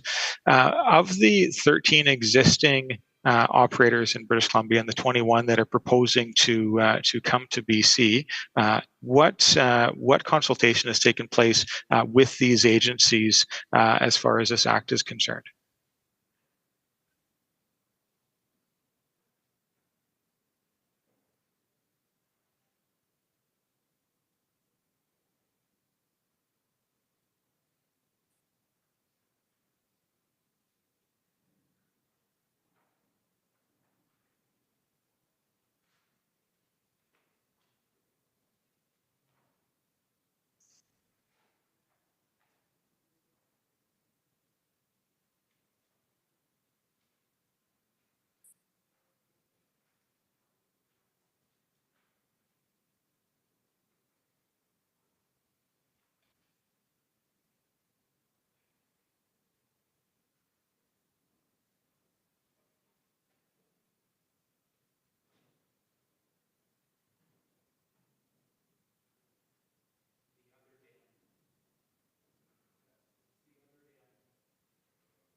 Minister.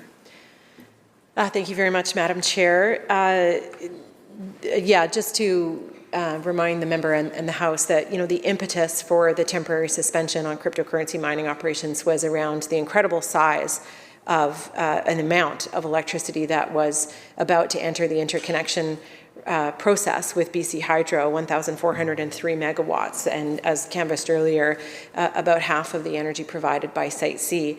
And that, contemplating the use of that electricity and the benefits that British Columbians would receive, not just solely as the member maybe is describing around jobs, really inspired Cabinet, frankly, to move forward with this temporary suspension so that we can take the time to do the engagement and develop the permanent policy framework. And that was the substance of the member's question. And so the ministry has conducted the first phase of engagement with industry, and in that there were 26 representatives from 18 different organizations. Most of those were individual companies, but some were more kind of trade organizations or associations. But of interest for the member too, I think he'll probably like to know that engagement also included local governments and First Nations. And the engagement really undertook a broad spectrum of options that were related to what a permanent cryptocurrency mining policy could look like. So there were more than 400 First Nations and stakeholder groups that were invited to online and to one-on-one sessions and invited to share written feedback. And there is a What We Heard document, which I think the member probably has seen online and read as well, that's provided that the feedback in this first phase of engagement. And as I've mentioned before, that engagement will be continued as a permanent policy framework is developed. Thank you. Parksville Qualicum. Thank you, Chair. The impetus of this question is based on the fact that the minister stated that she was unaware of any local data as far as the number of jobs, the impacts on our local economy here in British Columbia. The question was, has there been any consultation with the 13 existing and 21 proposed operators here in British Columbia? The reason I ask is that I can't think of a better group to ask what the impact of this act would be, of regulating this space would be, but also to get a sense of what the economic impact is of cryptocurrency mining in British Columbia. So I'll ask the question again, specifically, what consultation has taken place between the 13 existing and the 21 proposed cryptocurrency mining operations here in BC? Minister. Thank you very much, Chair. So all of the companies were invited to participate in this first phase of engagement, and the major ones have participated. As I said, 26 representatives from 18 different organizations. Thank you. Parksville Qualicum. Thank you, Chair. The minister stated that there were other economic indicators other than jobs that were a factor as to this decision. As far as comparing the megawatt hours versus benefit to the economy, what other considerations would the minister consider through this application?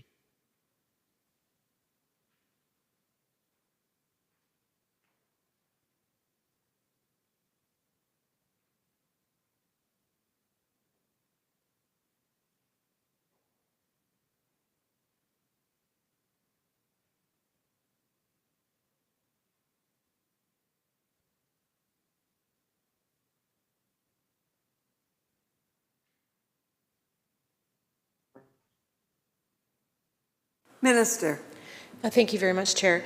The other benefit or lack thereof that was discussed and formed part of the decision-making in this is the limited climate benefits that come from the use of electricity for cryptocurrency mining operations. So, for example, and I've spoken to before about making decisions on how to use BC's clean electricity, and to see such an enormous amount of electricity, 1,403 megawatts that were in the about to approach the interconnection process, to see it used in an industry that wasn't providing those benefits isn't something I think that's as consistent with the values of British Columbians that say using that electricity to decarbonize other sectors or industries, transportation being one example, people installing heat pumps in their homes being another. Thank you. Parksville Qualicum. Thank you, Chair. Now, one of the challenges that cryptocurrency miners will have is that they often will seek out specifically both low power but also low impact power. They get no benefits from this, but reputable companies would, of course, seek this out. As we have an abundance of clean energy here in British Columbia, we are clearly a target for some of these operations. As we restrict the access to our clean electricity, these enterprises will likely be going to jurisdictions with less clean electricity and more pollution. The minister states that one of the factors in making this decision was to prioritize decarbonization. Is the minister prioritizing our local, provincial greenhouse gas inventory numbers over global numbers? And is that normally the way that these types of decisions are made?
Minister. Thank you, Madam Chair.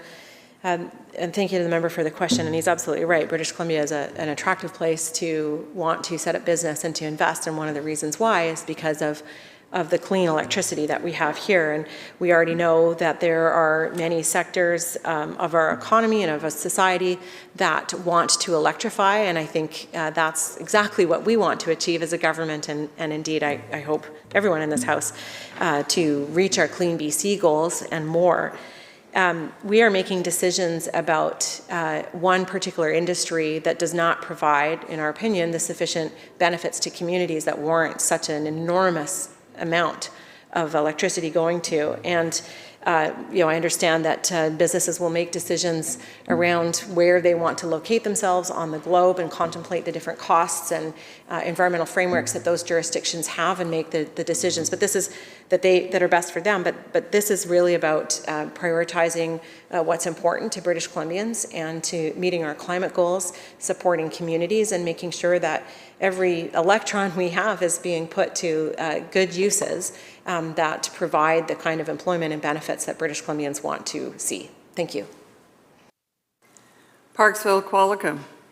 Thank you, Chair. The industrial power rates are significantly lower than residential rates. Obviously, we have a limited supply of electricity, and as we look at 2030 and electrifying other carbon-intensive industries, that's going to put pressure on the grid. Does the request for 1,403 megawatts of power not represent an opportunity for BC Hydro to increase their electrical grid capacity at a profitable rate, or is the industrial power rate too low to be able to sustain the investment needed to be able to meet that demand?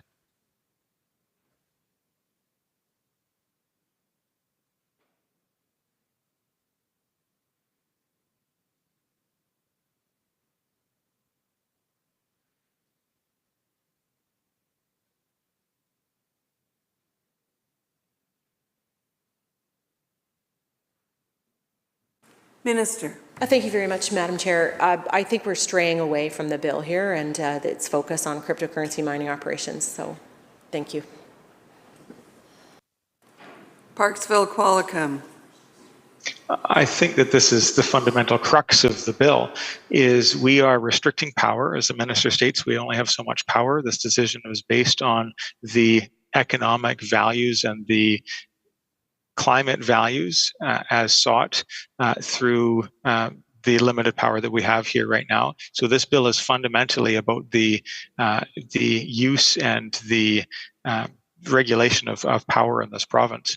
We've been told that there's a limited amount of power, and that is why this bill is being introduced before us. So the question I asked was, does the 1,403 megawatts of electricity that is being requested through this call to power, does that not represent an opportunity for BC Hydro? And does the industrial rates that we have currently right now through BC Hydro, are they too low to sustain new capital investments to be able to meet that need for increased power demand?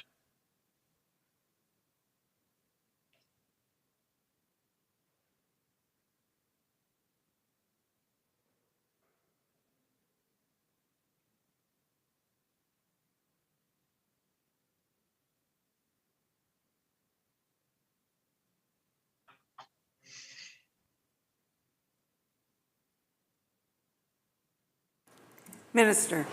Thank you, Chair. I think the best way to provide a short answer to that is that 1,403 megawatts of requests from cryptocurrency mining operations doesn't present an opportunity.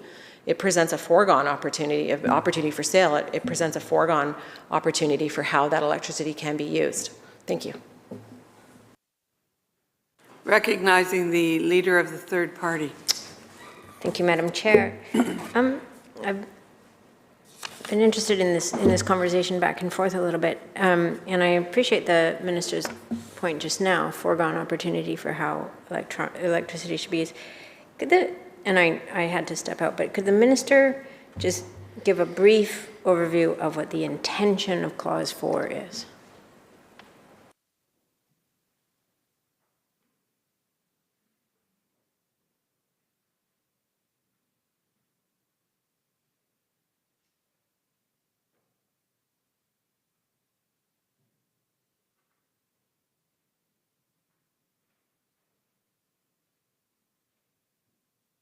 Minister.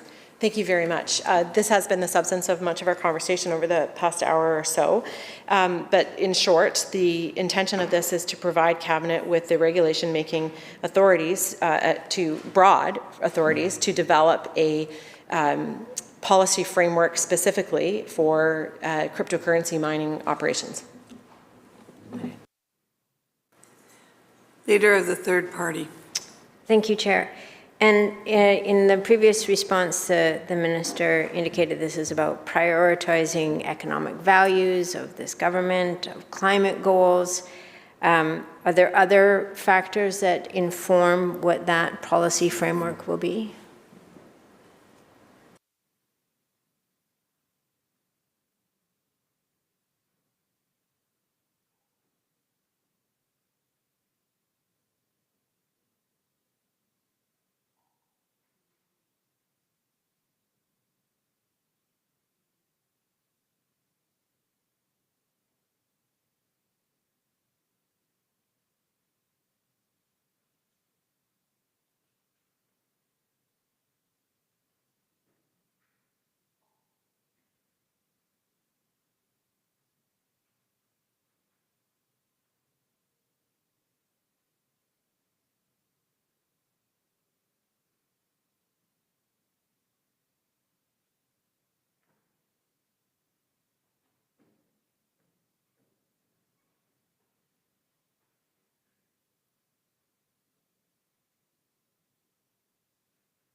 Minister.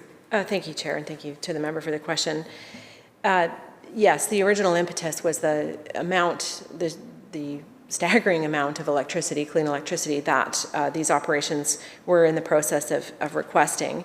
And economic values and climate values formed part of that decision-making to take this temporary suspension, this pause on interconnection requests, to give government the time to develop a permanent framework. And that framework will be developed through engagement with operators, with stakeholders, with local governments, with First Nations, that achieves, strives to achieve a balance in all of these priorities. And I can't speak to what exactly the framework will look like yet, because as I've mentioned before, that development is still underway. Thank you.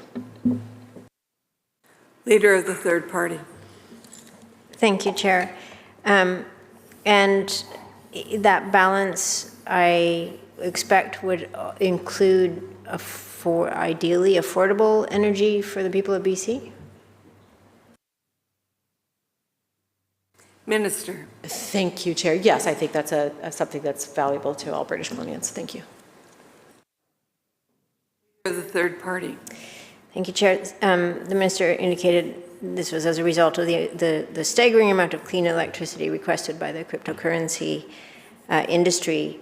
And how does that compare? I know we went over this a little bit, but how would that compare to the amount of electricity that would be used by the LNG industry if it were to be all 6 projects that are currently under consideration were to be electrified?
Minister.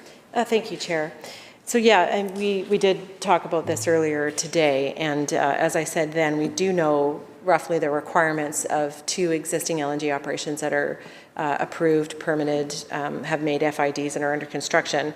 And I'm not going to speculate about expansion of other proposed operations and which ones are actually going to come to fruition. But we do know that there's load growth generally, and we know that there's pressures here that are applied by a number of industries and sectors of the economy, from transportation and heating buildings to mining and ports, and in the future, hydrogen operations as well. And just because those pressures don't exist doesn't mean, I think, that we should not take this action now, knowing that the cryptocurrency operations that were in the interconnection request were such a sizable amount of electricity being requested, and as I've explained before, return less benefits to British Columbians. Thank you. Leader of the third party. Thank you, Chair. Could I get the estimated energy needs of the 2 LNG operations that the Minister just mentioned?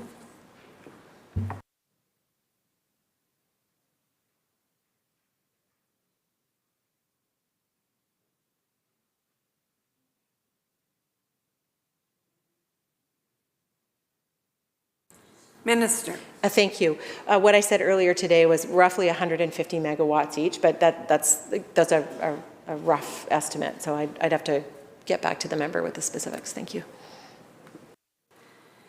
Leader of the third party. Thank you, Madam Chair. So 150 megawatts each, so 300 for the 2. The 13 cryptocurrency projects together, as the Minister was indicating, amounted to 273 megawatts. She called that a staggering amount of clean electricity requested for cryptocurrency. Just wondering how 150 megawatts for 2 LNG projects factors or squares with the request by the cryptocurrency industry. Minister. Chair, I think the member's confused. The 273 megawatts is the 13 operations that were already in operation or well into the interconnection process that were not paused. What was before us were 21 new projects with a staggering amount of requests, which I would characterize it as staggering, of 1,403 megawatts of electricity. And as discussed earlier, about half the capacity of Site C. Thank you.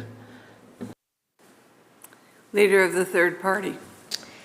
Thank you, Madam Chair. I have a proposed amendment to this clause, which I can provide.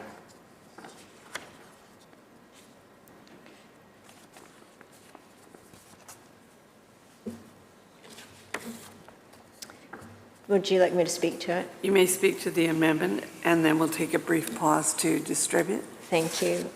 So, the Minister's talked about this clause to be able to provide government with the ability to prioritize the economic values, the climate goals of government, to give the government the capacity to prohibit or restrict supply of electricity to an industry, to cryptocurrency. And in my amendment, what I propose is that we add liquefied natural gas production alongside, in addition to cryptocurrency mining, as a recognition that if we are to prioritize our economic and climate goals, we should not be sending our electricity to a fossil fuel industry at, as was pointed out by the member for Parksville Qualicum, at a lower rate than what British Columbians pay. The industrial rate is significantly lower, on top of all of the other subsidies that currently go to the LNG industry. So I move this proposed amendment. We'll take a brief recess while we distribute the amendment.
We'll call the committee back to order.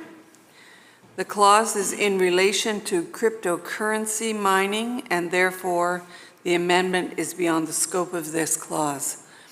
And the bill as adopted at second reading. Therefore, the amendment is not in order. We continue on clause 4. Parksville Qualicum. Thank you, Chair. I was looking forward to speaking to that amendment, but that is fine. I'd like to continue on with the industrial power rate question that I had before. The reason that I raised this is the bill specifically allows for different power rates to be set and also the restriction of power. And the minister made it very clear that the rationale for the need for this act and this restriction is based on the limited supply of power. What is the current industrial power rate that, say, a business, especially a cryptocurrency mining project, but in general, industrial power rates currently in British Columbia, and what is the average residential rate?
Minister.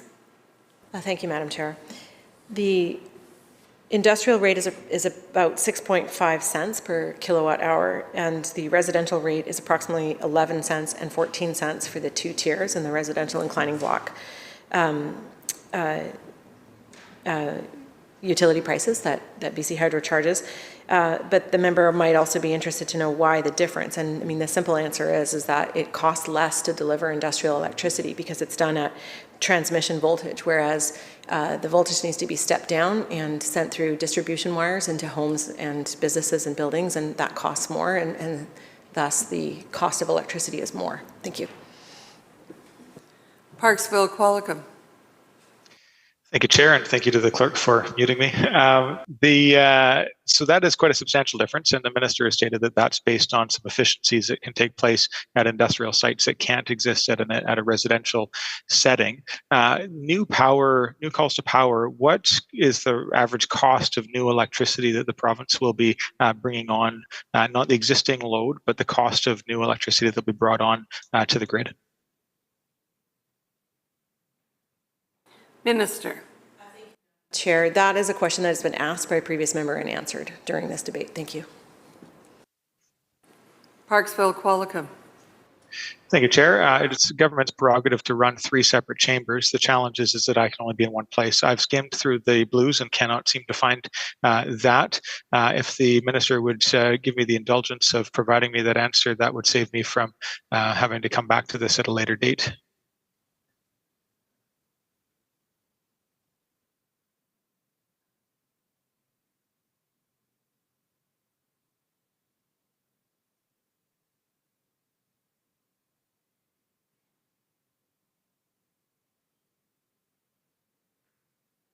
Minister. Thank you, Madam Chair. The long-run marginal cost of adding a new unit of electricity from BC Hydro is approximately 7 cents to compare to the 6.5 cents of the industrial rate that I just quoted, and we'll see how close we get to that with the competitive call for power. Parksville Qualicum. Thank you, Chair. So it sounds like new power that's added to the system is actually more expensive than what the industrial operators are being charged for that electricity. Is that the case? Minister. Thank you. I think that is the difference between 6.5 and 7 cents, yes. Parksville Qualicum. So am I mistaken that that means that residential customers are subsidizing the industrial operations that are coming online in this province?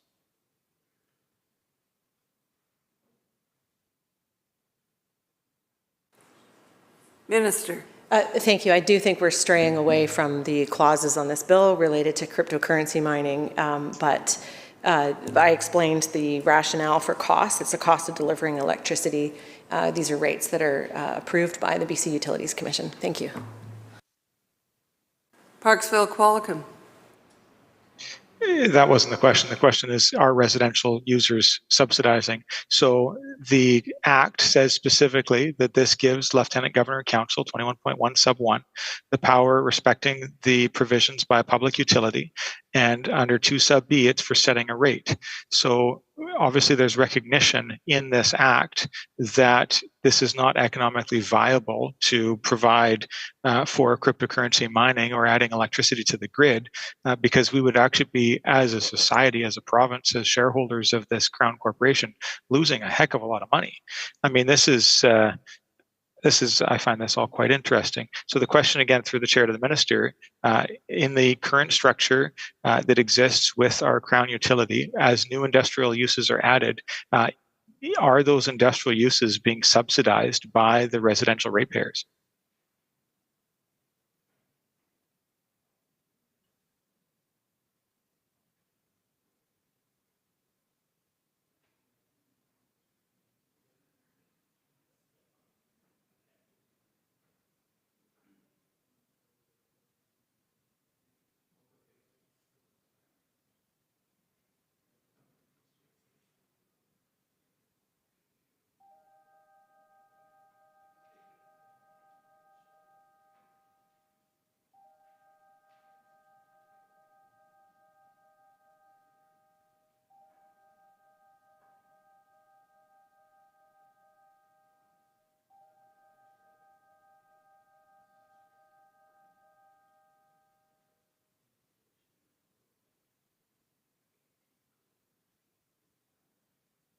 Minister. Thank you very much, Madam Chair. I would just simply refer the member to the cost of service studies that are provided by BC Hydro to the Utilities Commission that show the recovery for each class and show that the residential class is not subsidizing the industrial class. Thank you. Parksville Qualicum. Thank you, Chair. I appreciate the answer, but it wasn't really the answer to the question. The question I asked was, as new industrial uses come online, as the increased power is needed for new industrial uses, does that mean that the residential ratepayers will be subsidizing those new industrial uses? Minister. Thank you very much, Madam Chair. With all respect to the member, I really think we're straying off the bill here. The bill provides provisions for Cabinet to set regulations with respect to cryptocurrency mining operations and a permanent policy framework around those connections, and enables a broad range of powers around rates and terms and conditions, all of which will be determined through the engagement that's being undertaken right now as a permanent policy framework is developed. Thank you. Parksville Qualicum. Thank you, Chair. I only really have a couple more questions here. I'm not sure why the minister is refusing to answer this question. This Act specifically provides Lieutenant Governor Council the ability to set rates. Those rates are important to British Columbians and to these commercial enterprises. The need to restrict the use of power, as also stipulated in Clause 4 that we're debating right now, 21 sub 1 sub 2 sub A, says that actually not sub A, says that we can restrict the use of electricity, like actually not allow for electricity. The debate that we've had up until this point is centered around the fact that that we have a limited amount of power in this province. And through the debate that we've had here over the last short while, it's clear that that new electricity costs more than what we're currently charging industrial users. So the question I'll ask again through the chair to the minister, as we add more industrial usage, as we need to call on for more power for industrial rates, are residential ratepayers subsidizing that electricity?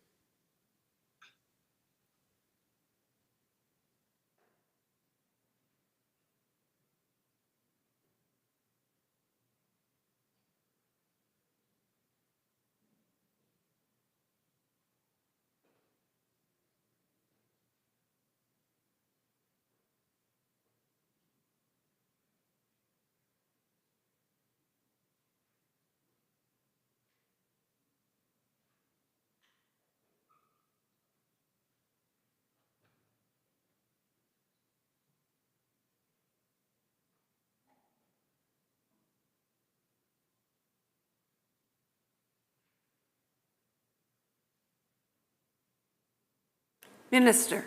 Thank you, Madam Chair. The short answer is no. The residential customers are not subsidizing the cost of new industrial customers. Thank you. Parksville Qualicum. Thank you, Chair. I guess what is restricting the ability for government to increase power to be able to provide the electricity for these uses? I mean, recognizing that our utilities are a monopoly, but these are paying customers cash in hand. What is prohibiting BC Hydro, if there are no subsidies involved, if bringing on this power does not cost the corporation any additional money, what is the holdup from allowing the utility from simply purchasing that electricity and making it available to this paying customer if no subsidies are required?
Minister.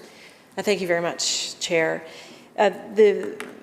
Probably the simplest way to answer this question is, again, to describe the massive amount of load demand that the cryptocurrency mining operation interconnection request presented in such a short time span. And clearly, through BC Hydro's IRP process and forecasting future loads, we are matching supply with demand and have been in a surplus position for quite some time. But no, as I've said many times during this debate, that by 2030 we need approximately 15% more clean electricity to match that load growth. And so it takes time to build that supply. And for example, the call for power issued in spring 2024, the expectation is for projects to come online and be connected to the grid, delivering clean electricity in 2028. So to match to build out enough to supply, I mean, the member, I don't know exactly where he's coming from here, but if, he's supporting the industry or trying to make a justification for supporting it and not keeping a temporary suspension while we develop a permanent framework so that we can ensure that very massive load growth that was presented can be accommodated is, that's the short answer. Thank you. Parksville Qualicum. Thank you, Chair. I guess the concern I have is that we have a government-regulated monopoly that provides electricity to British Columbians. They do a great job. It's efficient. My power is very seldomly out, and I'm happy to chat with the workers who are there to make sure that we all have the power that we need. The concern I have is looking at both the tremendous potential for electrification of industry, but also future potential in our province. And here we have a customer, or 21 potential customers, that are willing to make substantial investments in our province. And the holdup for that investment is the fact that it's going to cost us more to generate that electricity, to allocate that electricity, than we can sell it for under the current structure. And that is very troubling for me. I see a huge opportunity, whether it's through cryptocurrency mining, whether it's through the generation of electrofuels and hydrogen fuels, whether it's through electrifying current industries. BC Hydro should be in a position where they can capitalize on this demand for clean electricity. And I just feel that as we go through this act and as we debate this clause by clause here, that something is missing, that we're missing the mark, that BC Hydro is in a position where they have to say no to customers because we are ill-prepared. And that is a frustrating thing. From a business perspective, it just doesn't seem right. The idea that these cryptocurrency miners are going to require half of Site C's worth of electricity, that's a troubling number when you factor how many homes that could remove from fossil fuels. But we should be able to do both. We should be able to take advantage of the tremendous opportunity for solar, for geothermal, for other opportunities in this province. And the fact that we as a government are delaying the regulatory process for approving some of these electrical projects, and we just can't get it together to get electricity to this industry, I just don't get. So that's where these questions are coming from, is the fact that I see this as an economic opportunity, and we are in a position flat-footed where we just can't supply the electricity. I just want to shift. I've got two more questions here, and then I can let the minister get on with the other important work that she does in the ministry. She had mentioned a study in Quebec, and I'm just wondering what other jurisdictions have imposed similar bans, similar restrictions, similar regulations on cryptocurrency mining, whether in Canada, North America, or globally.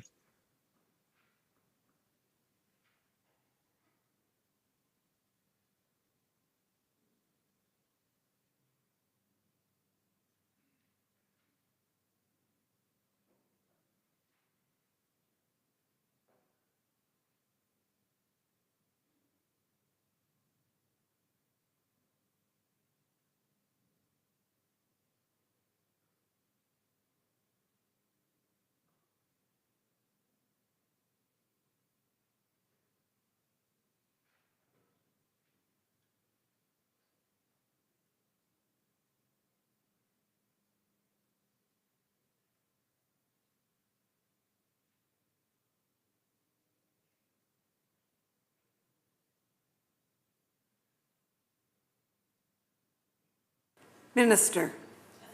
Much, Chair. Top of mind, Quebec, Manitoba, New Brunswick, New York State. Thank you. Parksville Qualicum. Can the minister elaborate on what those restrictions look like in those jurisdictions?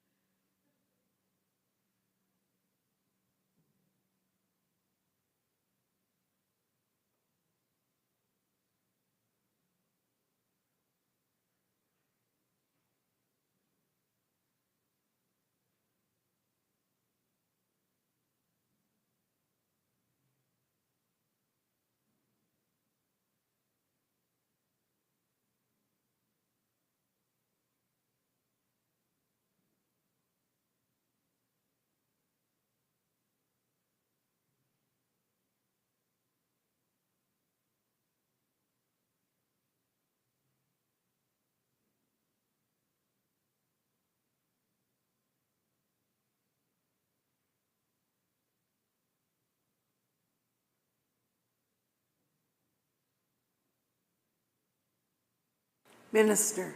Thank you very much, Chair.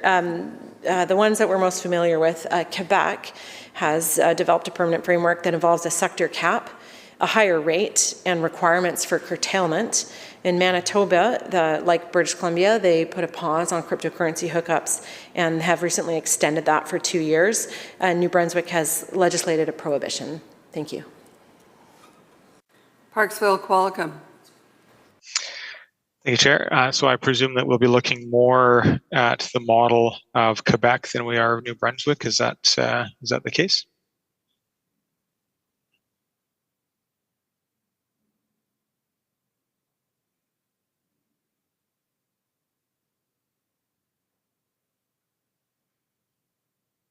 Minister.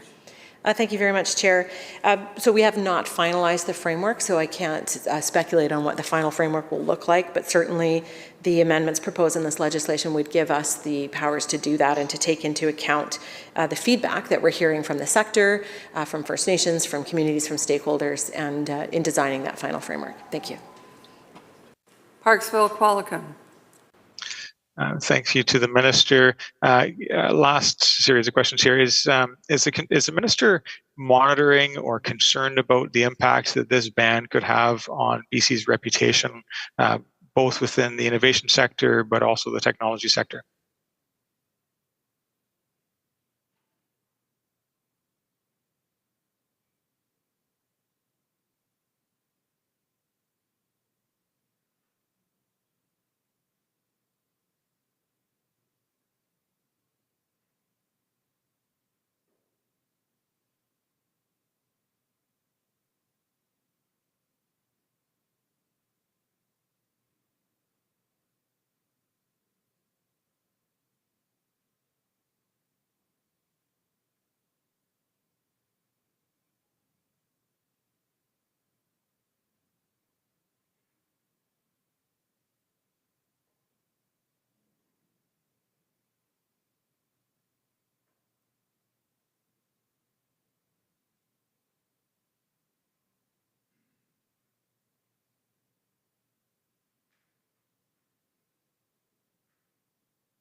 Minister.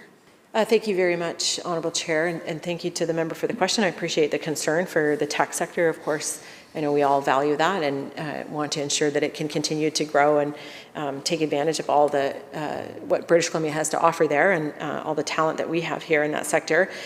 This has been a very widely publicized decision back in December 2022 to put a pause on cryptocurrency mining operations and their hookups, and again, the legislative amendments are very narrow in focusing just on that sector.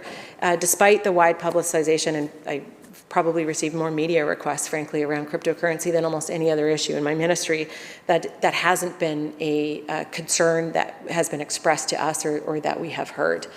Thank you. Parksville Qualicum. Thank Thank you, Minister. That concludes all the questions I have. I know the House Leader will be quite pleased to hear this.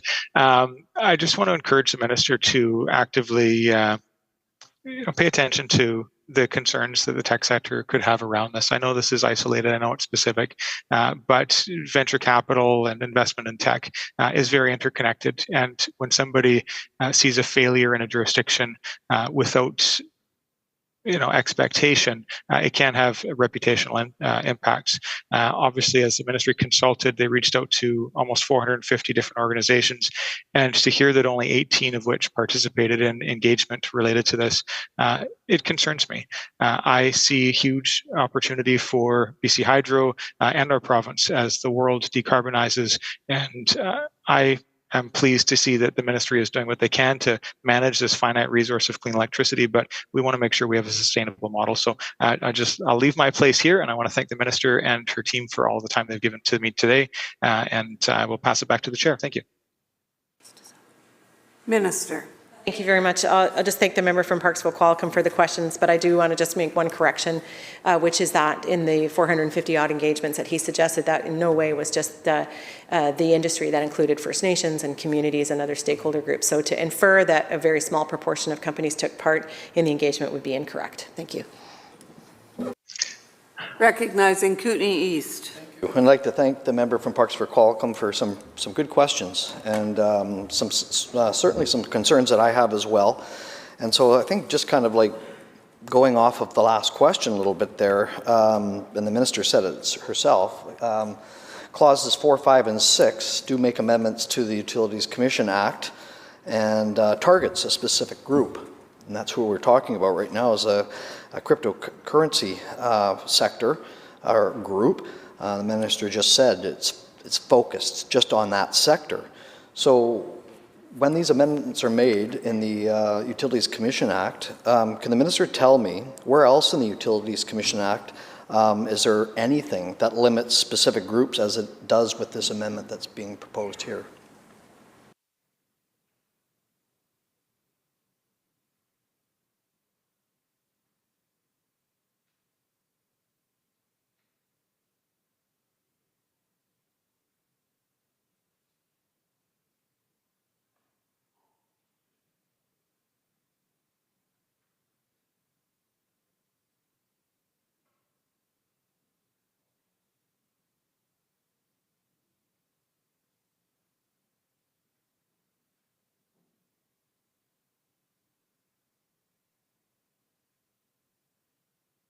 Minister. Thank you, Chair. Section 3 in the Act provides government with the ability to provide directions to the Utility Commission. And in fact, that's what was used to put the temporary suspension in place. Thank you. Member. All right, thank you for that. So direction, we'll have to get a little bit more clarification on what that actually means. Could mean different things to different people. Under this 4, 5, and 6 here, these clauses, it specifically enables Cabinet to discriminate between cryptocurrency projects.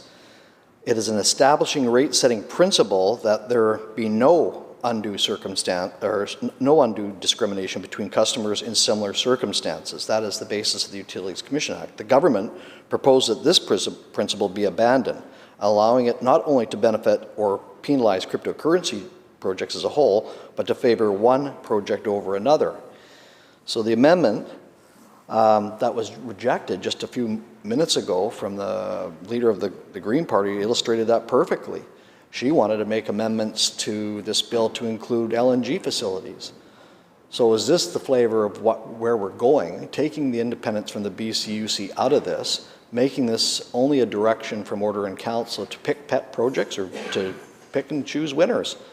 Does the minister not see the consequences this could have, not maybe for this government, for any subsequent government coming down the road, that these decisions would be made not maybe best in the public's interest, but in what the political agenda is of the day?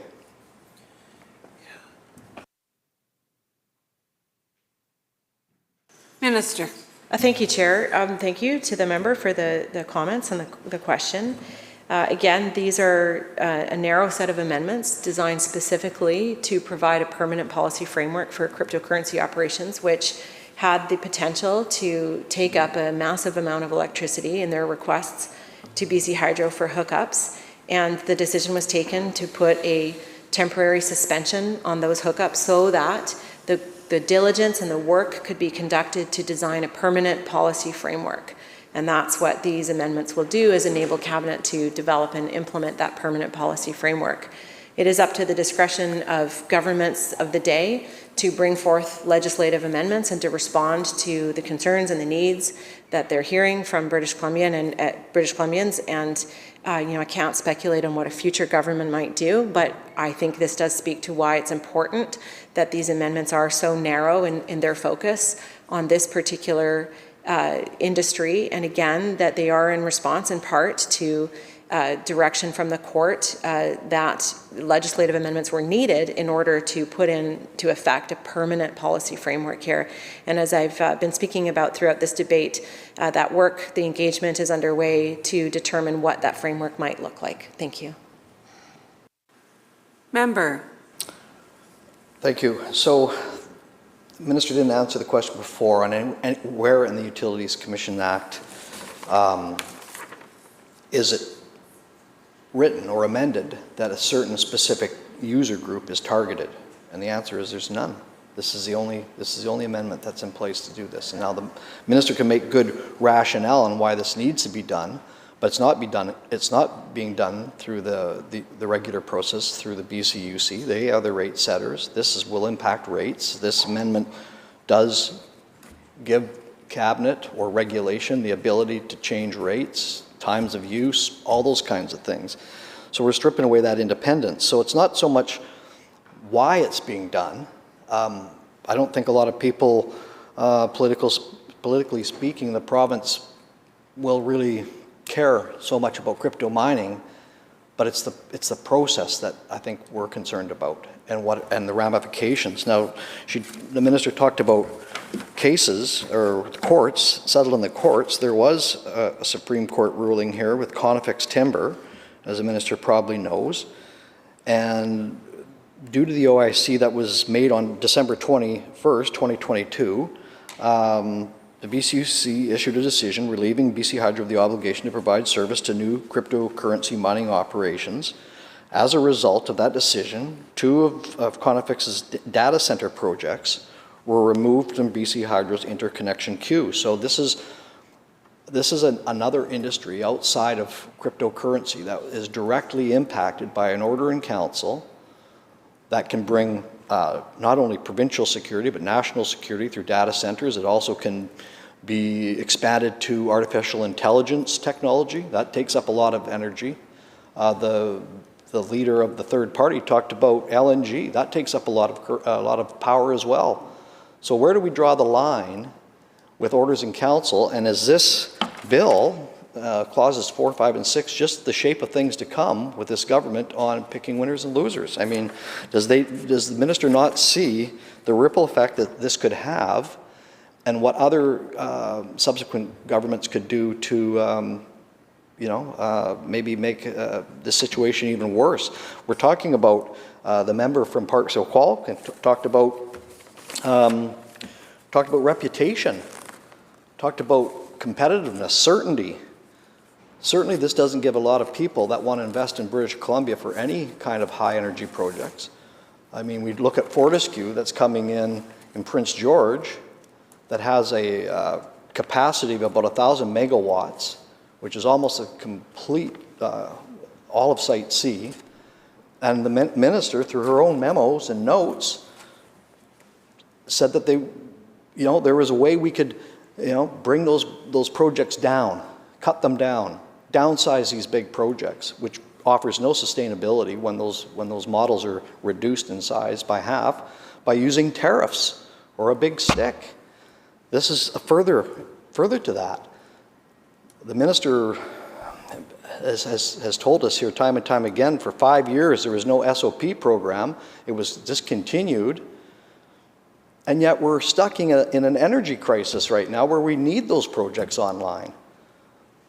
So the whole thing is, it's like the Minister has had her hand caught in the cookie jar, and it's like, oh, we had a surplus in 2021. Now we're scrambling and we're putting all these, safeguards in place, and the Minister of Climate Change has got his hand in the cookie jar, it looks like in there. He's got some reference, but this is all very concerning that we're getting to this place. So can the minister not say, or not tell me, does she not see the ripple effect that this could have on not only crypto mining, but also on other industries that are related?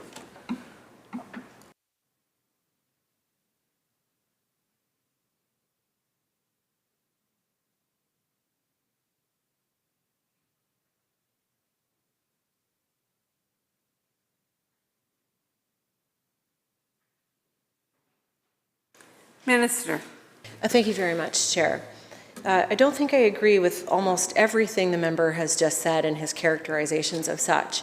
I think that government has taken a very prudent decision when faced with an enormous amount of electricity that was being proposed to be used by an industry that creates very little benefit for British Columbians. A few jobs, few climate benefits that come from the use of that clean electricity. And so the decision was taken to pause new connections, to allow those operations that were already underway or in place to continue, but to pause new connections and take a really serious look at what is the best regulatory structure for that particular industry that will satisfy the needs and values of British Columbians and help us make the best use of the clean electricity that we have available. BC Hydro continues to undertake prudent planning around new supply, and we're talking about the call for power. The member refers to the standing offer program that contributed, they were very, very small projects. And here, what we're talking about in the call for power, of course, are much larger renewable projects to be integrated into the grid. And, the amount of engagement and consultation that will take place with industry already has, with stakeholders, communities, and First Nations to understand what's important to them in the design of a new framework is what's going to help enable us to develop that permanent framework. It is the purview of future governments to come before this House through this legislative process and debate decisions that they may wish to undertake on other industries. But this government is focused solely and specifically on the cryptocurrency mining operations in that industry for the reasons that I've been laying out throughout the debate today. Thank you very much. Member. Well, thanks, Chair, and I'll probably leave it with that. But I get it. The minister is trying to make good of a bad situation. My only concern is, why are we in the bad situation? In British Columbia, we got all kinds of sources of energy. Most sources, most countries go to war over. We got firm supply in natural gas. We've got hydro, which is a beautiful thing. We've got some of the sunniest jurisdictions anywhere in Canada, in the Peace and in the Kootenays. Wind on our coastlines. This crisis just didn't happen today, but it's a layering of years and years of mismanagement and misplanning. And now we're scrambling. We're scrambling here. And now we're restricting the size of our operations, the size of our projects, because we can't deliver. And that's the whole problem. So through this process, Madam Speaker, I did not get a good explanation on the competitive procurement with the SOP, other than the long-run marginal costs that we need to get to make them affordable for ratepayers. The fixed price contracts at the benchmark of $120 per gigawatt hour was never really relayed on how that $120 in 2012 dollars, that those projects that were put out for bid, those projects, I mean, the cost of producing energy by solar or wind, those costs have come down threefold since 2012. So I'm not too sure, and it was never explained that on that $120. The First Nation engagement seems to be sporadic. The minister said about 25% of the First Nations were actually meaningfully engaged, I guess, at some point, a face-to-face. There's a couple other phone calls. Funding for small projects that will be left out without the SOP is not finalized. We don't know what that funding, the $140, who's going to be able to get it, when they're going to get it. The OIC that's going through clauses 4, 5, and 6 is micromanaging specific groups of our energy users. Also taking away fair and independent process through the BCUC and public hearings, who is normally taxed as the rate setter, is being eliminated through this bill. And essentially cabinet picking winners and losers on what groups can participate and what groups can't. So I think with that, Madam Chair, Mr. Chair, I have no more further questions. Thank you, Member. Seeing no further questions, shall Clause 4 pass? So ordered. Shall Clause 5 pass? Oh. So on Clause 4 was on division? Okay. Shall Clause 5 pass? Clause 5 passes on division. Shall Clause 6 pass? Clause 6 passes on division. Shall Clause 7 pass? Aye. Clause 7 passes. Shall Clause 8 pass? Passes. So ordered. Shall the title pass? So ordered. Thank you, members. Minister.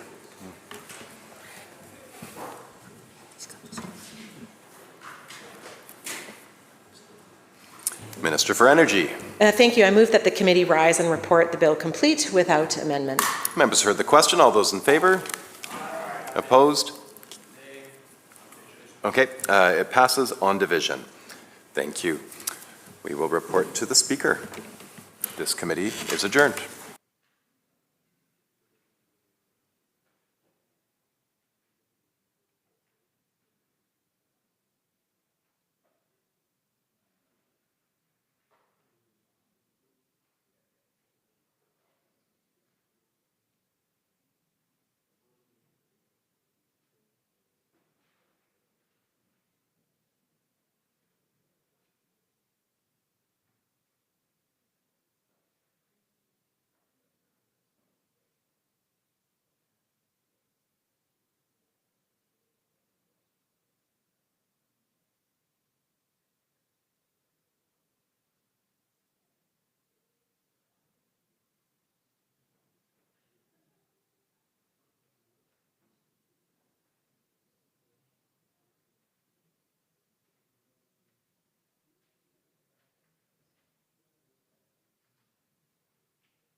Committee Chair.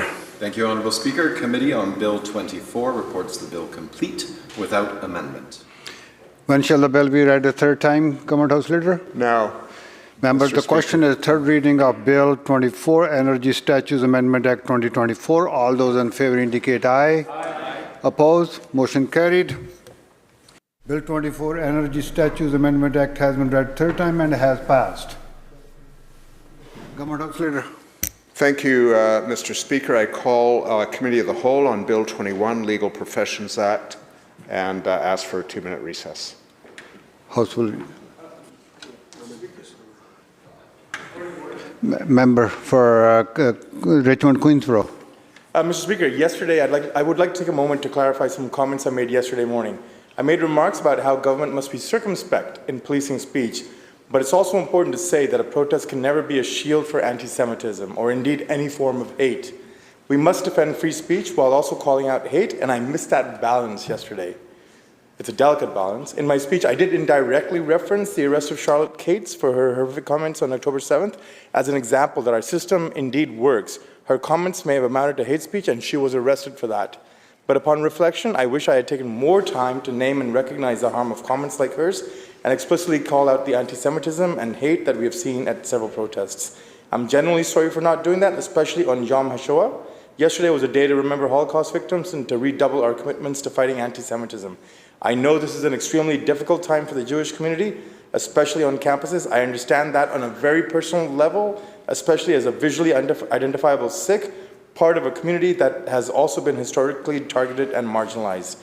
I'm an ardent believer in teachable moments, and I look forward to meeting with members of the Jewish community and to continuing to dialogue and learn how to be an effective ally in fighting anti-Semitism and hate. Thank you, Mr. Speaker. Thank you, member. The chair provided the leniency for making the explanation. It was not a point of order, but thank you for the explanation. Thank you. Government House Leader? Short recess. Members, the House will be in recess for a few minutes.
All right, thank you, members. We're here for committee stage of Bill 21, the Legal Professions Act 2024.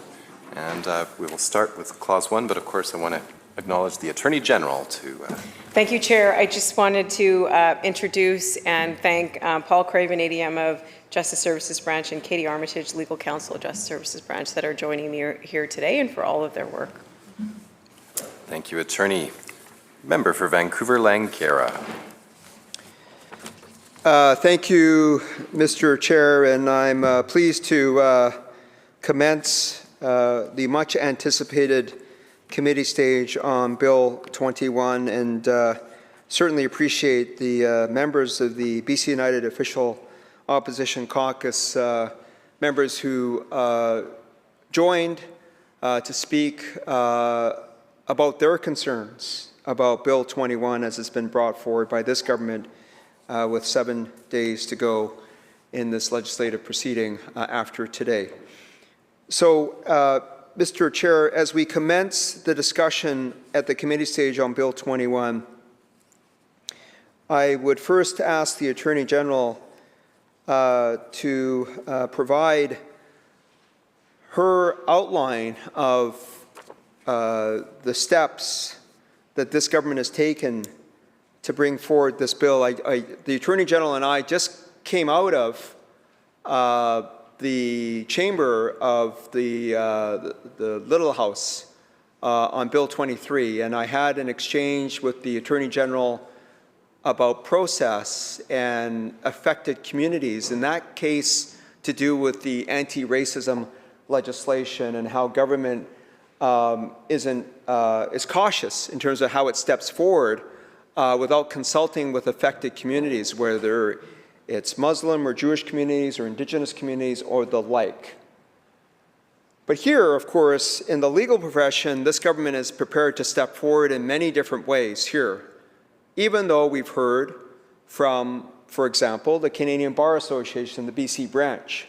They've called upon this Attorney General to pause on this bill to enable and allow for consultation. They're conducting engagement sessions amongst their members.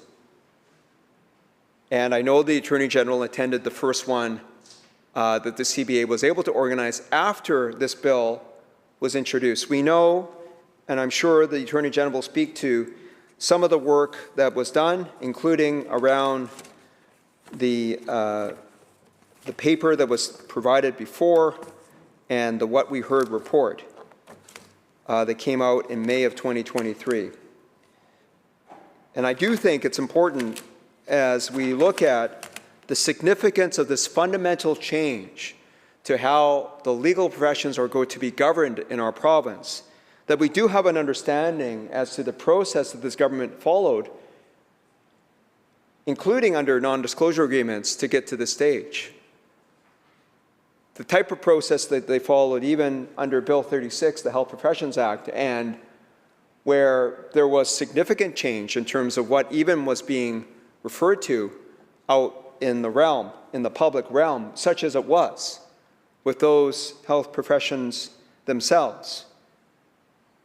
The nature of this bill is fulsome in nature with 317 clauses, thereabouts.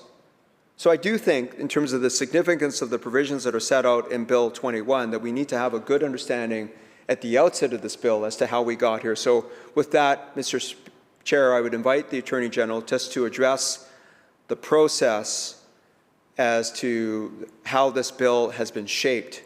And I know that the Attorney General will talk about the What We Heard report as well, but it would be helpful to understand what that report dealt with, how it was addressed, the levels of consultation, the inclusion of the NDA process, the need for broader consultation with lawyers in particular in this province, but do recognize, of course, the level of consultation with notaries and paralegals and the Indigenous Justice Council as well.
Attorney General. Thank you, Chair. I think we could characterize this project very safely as one that's been on the books for a very, very long time. In 2012, there was a letter from the then Attorney General to the Law Society and the Notary Society asking them to engage to figure out if amalgamation was possible under a single regulator. In 2014, the Canadian Bar Association did a futures report where they analyzed how law societies could govern themselves in a more modern way in terms of alternative business practices and governance structures. To their credit, in 2021, the Law Society conducted a review. Caton was the name of the individual that did it, and he issued a Caton report which analyzed the Law Society's governance in general and how it could function. And that report had a series of recommendations associated with it and calls for change. In 2021, the now Premier, then AG, issued a letter to the Law Society indicating the move towards a single regulator. In 2022, there was an intentions paper that was made public, which led to responses from people and a What We Heard report in response to that, and consultations over the fall of 2023. That was an open consultation with anybody that wanted to provide feedback. And throughout the intentions paper and the What We Heard report, we were very clear in the goals of this project and what we would be driving towards. We did specific engagement on the development of the bill under non-disclosure agreements with specific parties. Now, the nature of this legislation is very different than the one that the member and I were debating in the other chamber not long ago, in that there are very specific parties that are not only impacted, but keepers of knowledge in terms of how they function, what's needed, and they're experts in the field. So we sought a pretty extensive engagement to take a look at the actual bill as it was developing, and that was with the Law Society, the CBA, the First Nations Justice Council, the Notaries Association, the paralegals, and specific experts and academics that are engaged or understand governance of legal professionals, including ones that are not in BC, that are at different parts of the country. And that helped inform the steps. I also did, out of some meetings, hearing that people wanted an update of what was going, I released a public document in that context to let people know what we were going, where we were moving towards in the bill. And that was a small snapshot of what has led up to today. But in the middle of that, my team has been meeting quite regularly with the key organizations that are involved in this project, including the notaries, paralegals, and the Law Society and the CBA. Member.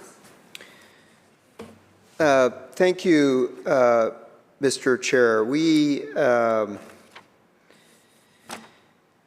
in the context of the Attorney General's response, I just while we have it, when the Attorney General mentioned the initiation by the Law Society of the Caton report and that review, can the Attorney General confirm her understanding as to when the Law Society received that report and when the Attorney General, the Premier, when he was the Attorney General, issued his letter in 2021 to the Law Society to indicate that he was going to move towards a single regulator in the aftermath of that Caton report?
Attorney.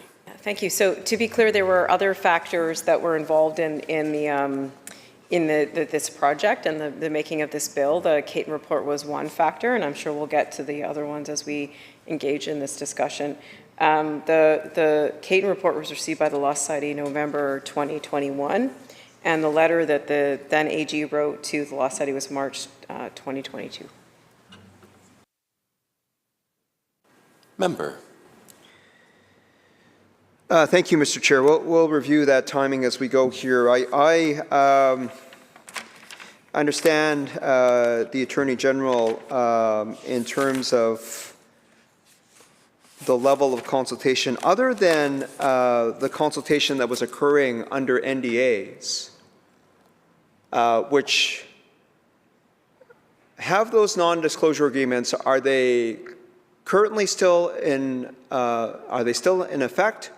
Or are the parties for whom the NDAs were entered into, are they released from their NDAs with the bill now having been introduced into this House?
Attorney. I want to put the context of when a non-disclosure agreement comes into play in the legislative drafting process. And to my understanding, this has been the practice for a very, very, very long time, and it's not exceptional to this particular bill.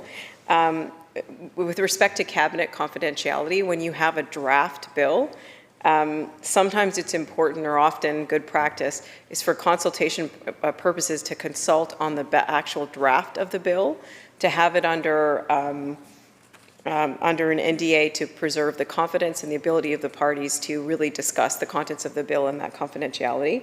Now that the bill is public, the substance of the discussions would still be confidential, but obviously the bill is public at this stage. And that was a process that we followed for this, but I also want to say the consultation was not only during that time with the consultative drafts that run an NDA. I've since being Attorney General, have spoken to many people about the single regulator project. We went through in quite some detail about the different steps we talked and we said, and with the steps we took to make it clear what our goals were through this project and who we involved in the development of that. But also my team's been meeting for a long time with different parties involved in legal professions to talk about our intentions and our goals with this legislation. Member.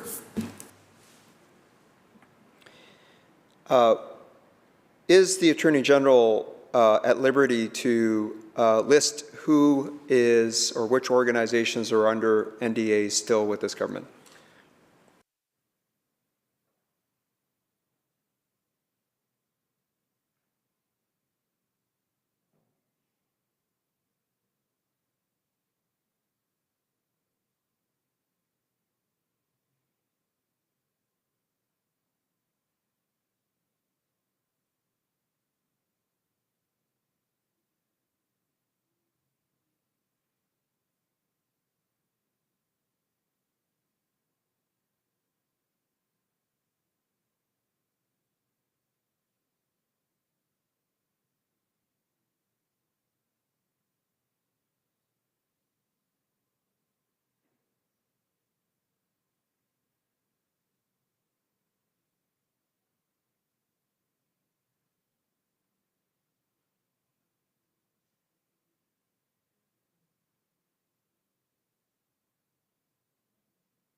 Attorney.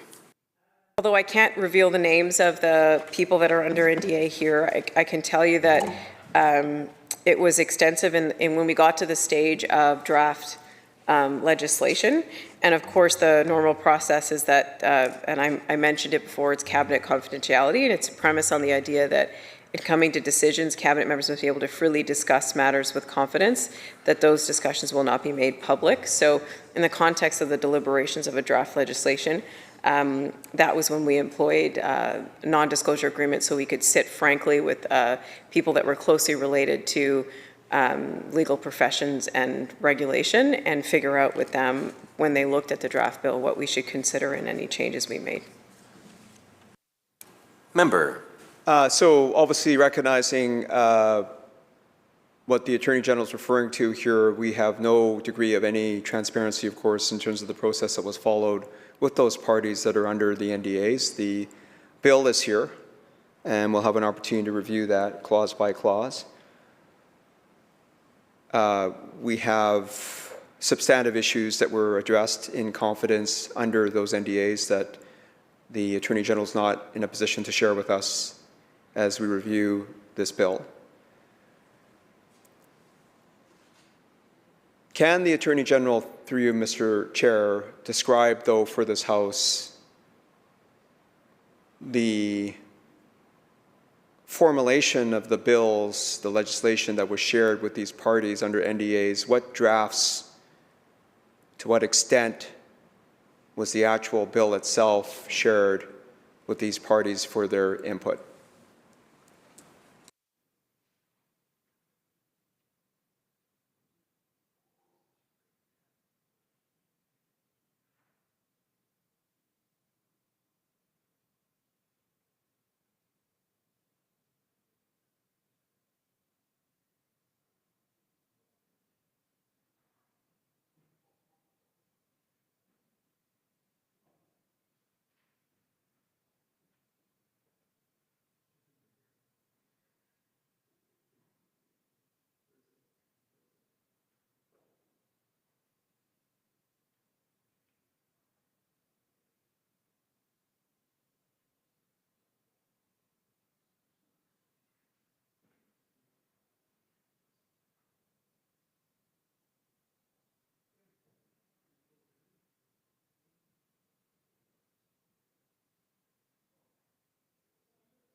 Attorney. So the engagement on this has been throughout the development of the various parts that I laid out that we have committed to, including the intentions paper. So in March to July of 2022, my team had extensive, sometimes day-long meetings with the Law Society, the notaries, and the paralegals. And that was even in advance of the intentions paper to set out the key policy areas that would be covered by this project. And so that was one example of the involvement. Since the intention paper, I already mentioned the What We Heard report and the open consultations where we received input from anybody who wanted to, but the professions. In terms of the actual pieces of draft legislation that I mentioned were under that confidentiality, the first drafts were started to be shared with Law Society notaries and paralegals as early as July of 2023, because we thought it was very important for us to receive direct input from these organizations on the content of the bill and how it was developing. Member. Thank you, Mr. Chair, and I appreciate the outline again there. And just so I have it, we have the pre-steps, apart from the history of under previous governments of considerations. But even if we just take, Mr. Chair, what the Attorney General shared with the House, in terms of the period of time prior to the intentions paper coming out of September 2022, there was a period of discussion and consultation that we'll have a better understanding of. Then the intentions paper came out, and then we had Mr. Chair, just so I have a clear understanding, the release of the What We Heard report in May of 2023. And then we continue to have parties, the number of which we don't know, under NDAs, reviewing some form of legislation since July of 2023, which is leading us now into this bill. Through you, Mr. Chair, I just want to clarify with the Attorney General, though, apart from the steps that led to the What We Heard report and the NDA portion review, what other, and I heard the Attorney General suggest or indicate that there were other conversations or consultations going on. Could the Attorney General describe again more explicitly what is the other area of conversation and consultation was going on? Was that outside of the NDAs? In parallel while legislation was being drafted? Was that after the What We Heard report? I just want to clarify when this other sequence of conversations and engagement, such as it is, was occurring, and if the Attorney General could describe the scope of it and who it was with and the timing of it.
Attorney.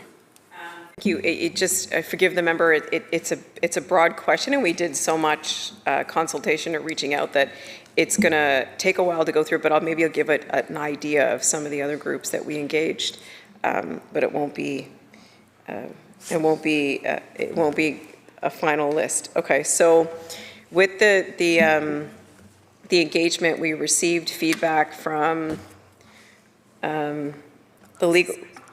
the Law Society of BC, the Law Society of Saskatchewan, the Law Society of Manitoba, the CBALBC, Victoria Bar Association, South Asian Bar Association, Lawyers' Rights Watch, Canadian Defence Lawyers, the Society of Notaries Public, the BC Notaries Association, BC Paralegal Association, Amici Curiae, Legal Aid BC, the Community Legal Assistance Society, Access Pro Bono, Courthouse Libraries, Access to Justice Center at UVic, Capilano University, Lisa Trabuco and Jordan Furlong, and the College of Immigration and Citizenship Consultants. That's a few of them. We also engaged with, so we received feedback from 222 lawyers, 218 paralegals, 71 notaries, 211 members of the public, and 96 individuals and organizations provided written submissions by email,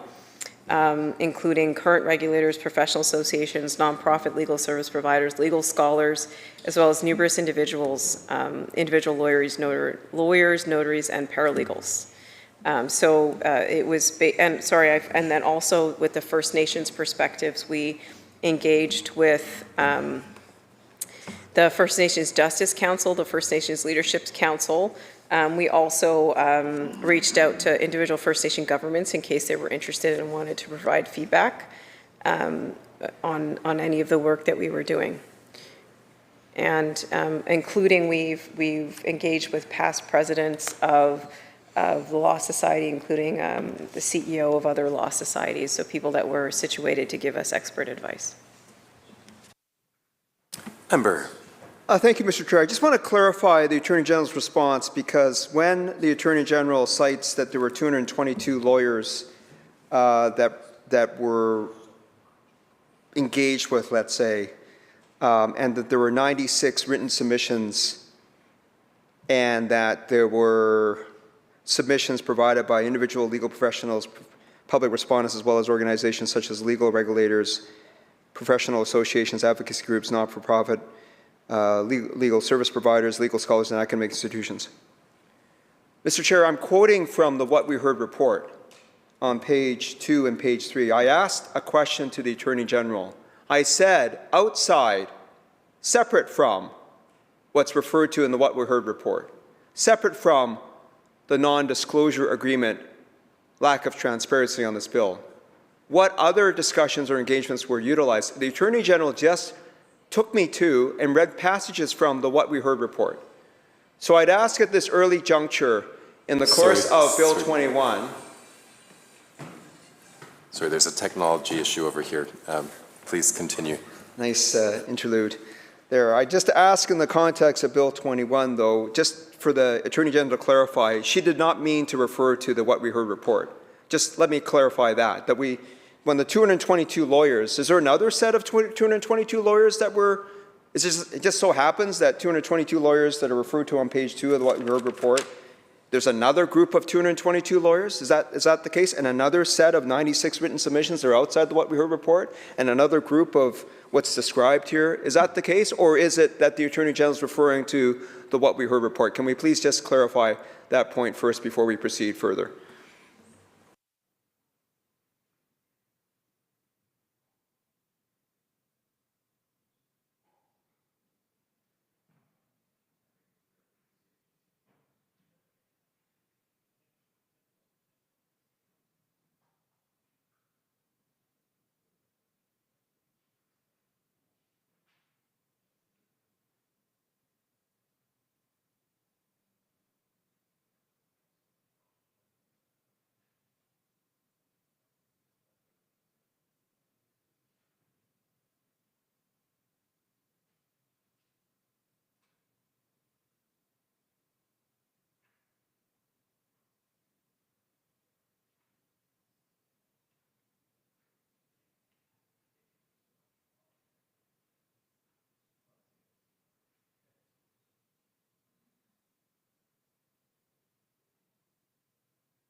Attorney.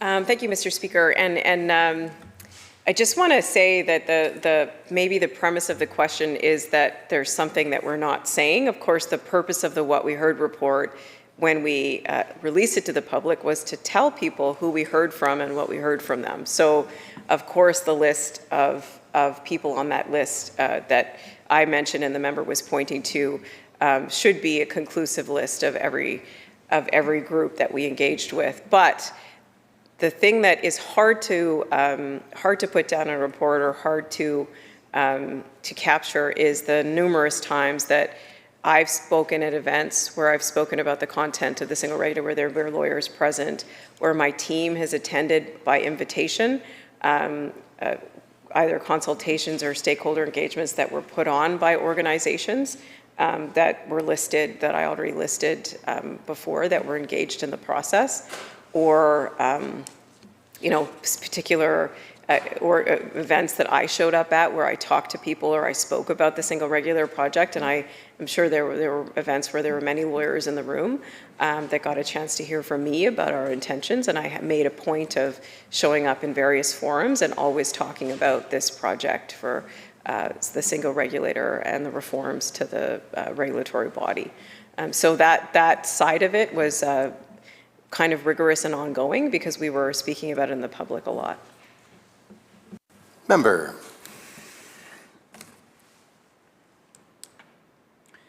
I've certainly had the opportunity myself to speak to the Attorney General on the record, both in Attorney General estimates on this bill and on other junctures relating to the understanding of this government and this Premier and this Attorney General about independence. And so we'll have that discussion. It just,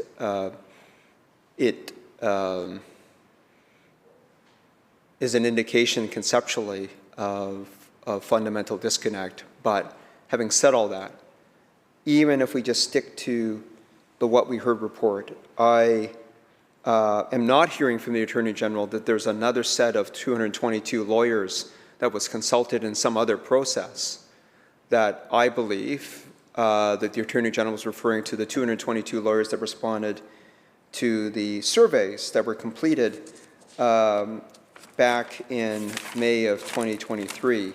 When the legislation, of course, Bill 21 in the current form was not provided to anyone, even as the Attorney General makes reference now to events that she goes to, like members of the Executive Council, when you show up at events with so-called stakeholders and you're having general discussion and you're asked a general question, perhaps even you're asked a question about your view on independence of the legal profession. That is not the kind of consultation that I would have expected that this Attorney General is suggesting is the robust, rigorous, detailed consultation that is necessary for a bill of this nature with a fundamental change.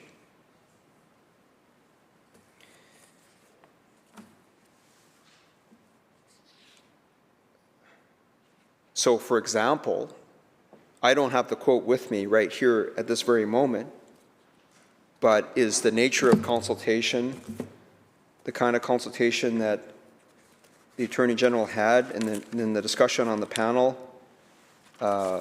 which was the Through the Looking Glass, where Chief Justice Hingston said something to the effect that you can't have an independent court without an independent bar?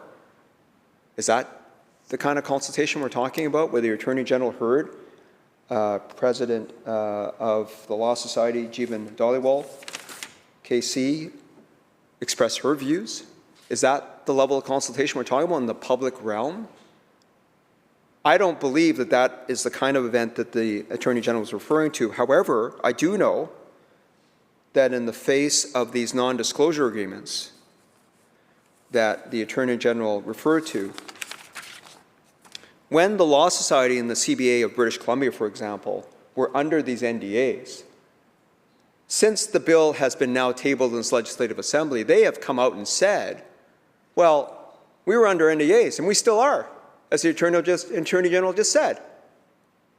They are still today hamstrung, according to the Attorney General, for discussing the substantive nature of what these organizations that the Attorney General was looking to consult with on this bill, they still cannot speak with their members clearly about the concerns they raised about this bill. That's what I'm hearing from this Attorney General. That those NDAs still operate in effect to restrain and restrict the ability not just of the Law Society, the CBA of British Columbia, to talk to its members during the process, the period of time before Bill 21 was tabled in this Legislative Assembly, but we're also hearing from this Attorney General that they still are constrained in their ability to talk to members about their concerns that they discuss with this Attorney General in the review of some form, which is unclear because we don't have any transparency on the nature of the draft that was provided to these parties under NDAs. I know on the record, my understanding is both the CBA and the Law Society of British Columbia have communicated to this government that they have grave concerns about the lack and the scope of consultation with its members.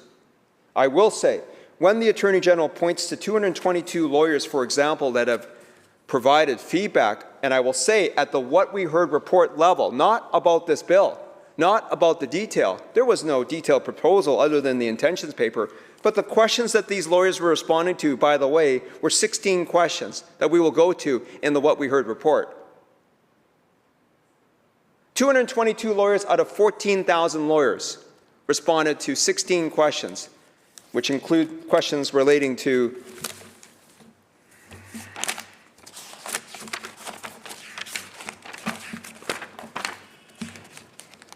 I am responding to the survey as a member of the public, a lawyer. Have you experienced this legal matter, such as separation, landlord-tenant concerns? When you were dealing with a legal matter, did you get help from a legal service provider?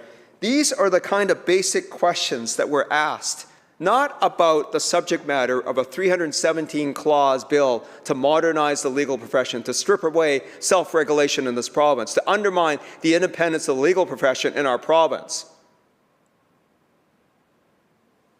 So again, through you to the Attorney General, Mr. Chair, I'd ask two questions. One is, of the additional parties that the Attorney General just listed, the CBA, the Law Society of BC, we know, generally speaking, as I understand it, that they were under NDAs, but of the longer list that the Attorney General listed, were any of these other organizations like the South Asian Bar Association, who I know well as well, I mean, were they under an NDA?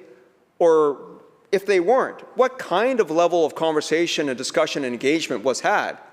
Because presumably this government was only providing the bill under NDAs in order to have that level of conversation and engagement. These other organizations, did they have the details of this bill?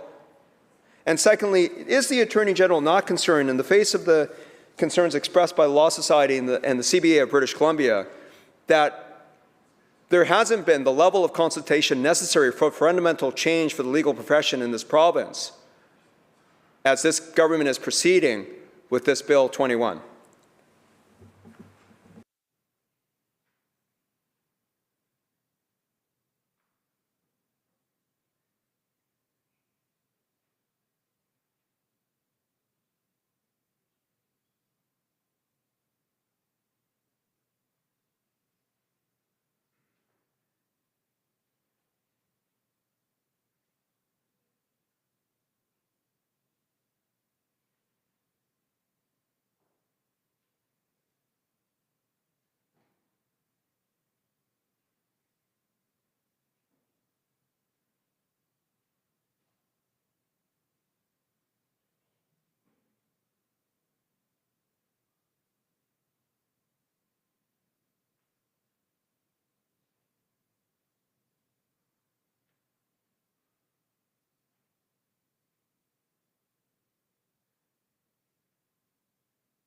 Attorney. Thank you, Chair. I'm just going to start by saying that the whole purpose and goal of this bill is access to justice for British Columbians. I've yet to hear the member opposite comment once on that. important improvement for British Columbians in this province or support of that initiative, whether it's notaries or paralegals, and notaries exist across this province. And let me tell you, they're very happy with the content of this bill, and they serve underserved people in remote areas of this province. And the idea that licensed paralegals could also do the same is so important to access to justice and legal services in this province. And I have yet to hear this member or members opposite speak in favor of those important initiatives for British Columbians, and I find that unfortunate, Mr. Speaker. The independence of legal professions is important. It's extremely important. It's built into this bill in many different ways, including as a principle that everybody sits on the governance board must uphold, that the independence of legal professionals must be protected. We have taken great care to make sure that self-regulation in this province is protected and the independence of legal professionals are also protected. And I'm sure we will go through that debate here, Mr. Speaker, or Chair. I will say that not only do members that signed an NDA to look at the consultation draft are not only are they free to express their criticisms about the current bill, but I, in fact, was on a panel from the CBA sitting right beside Jeevan and Scott from the CBA and the Law Society, where they, right beside me, expressed their concerns about the bill. So they're under no restrictions in terms of how they position or talk about the bill. And I will say that when we released this and we did our work, we had a list of 9 validators that were support of this work, including lawyers, including very prominent lawyers that were supportive of the changes in this to make a modern system of self-regulation in this province. And so I'm really proud of this work. I'm proud of the effort that we've all put in to get here. Noting the hour, Chair. Noting the hour, I move that with the committee rise, report progress, and seek leave to sit again. Thank you, Attorney. Members for the question. All those in favor? Aye. Opposed? Carried. Thank you, members. This committee is adjourned.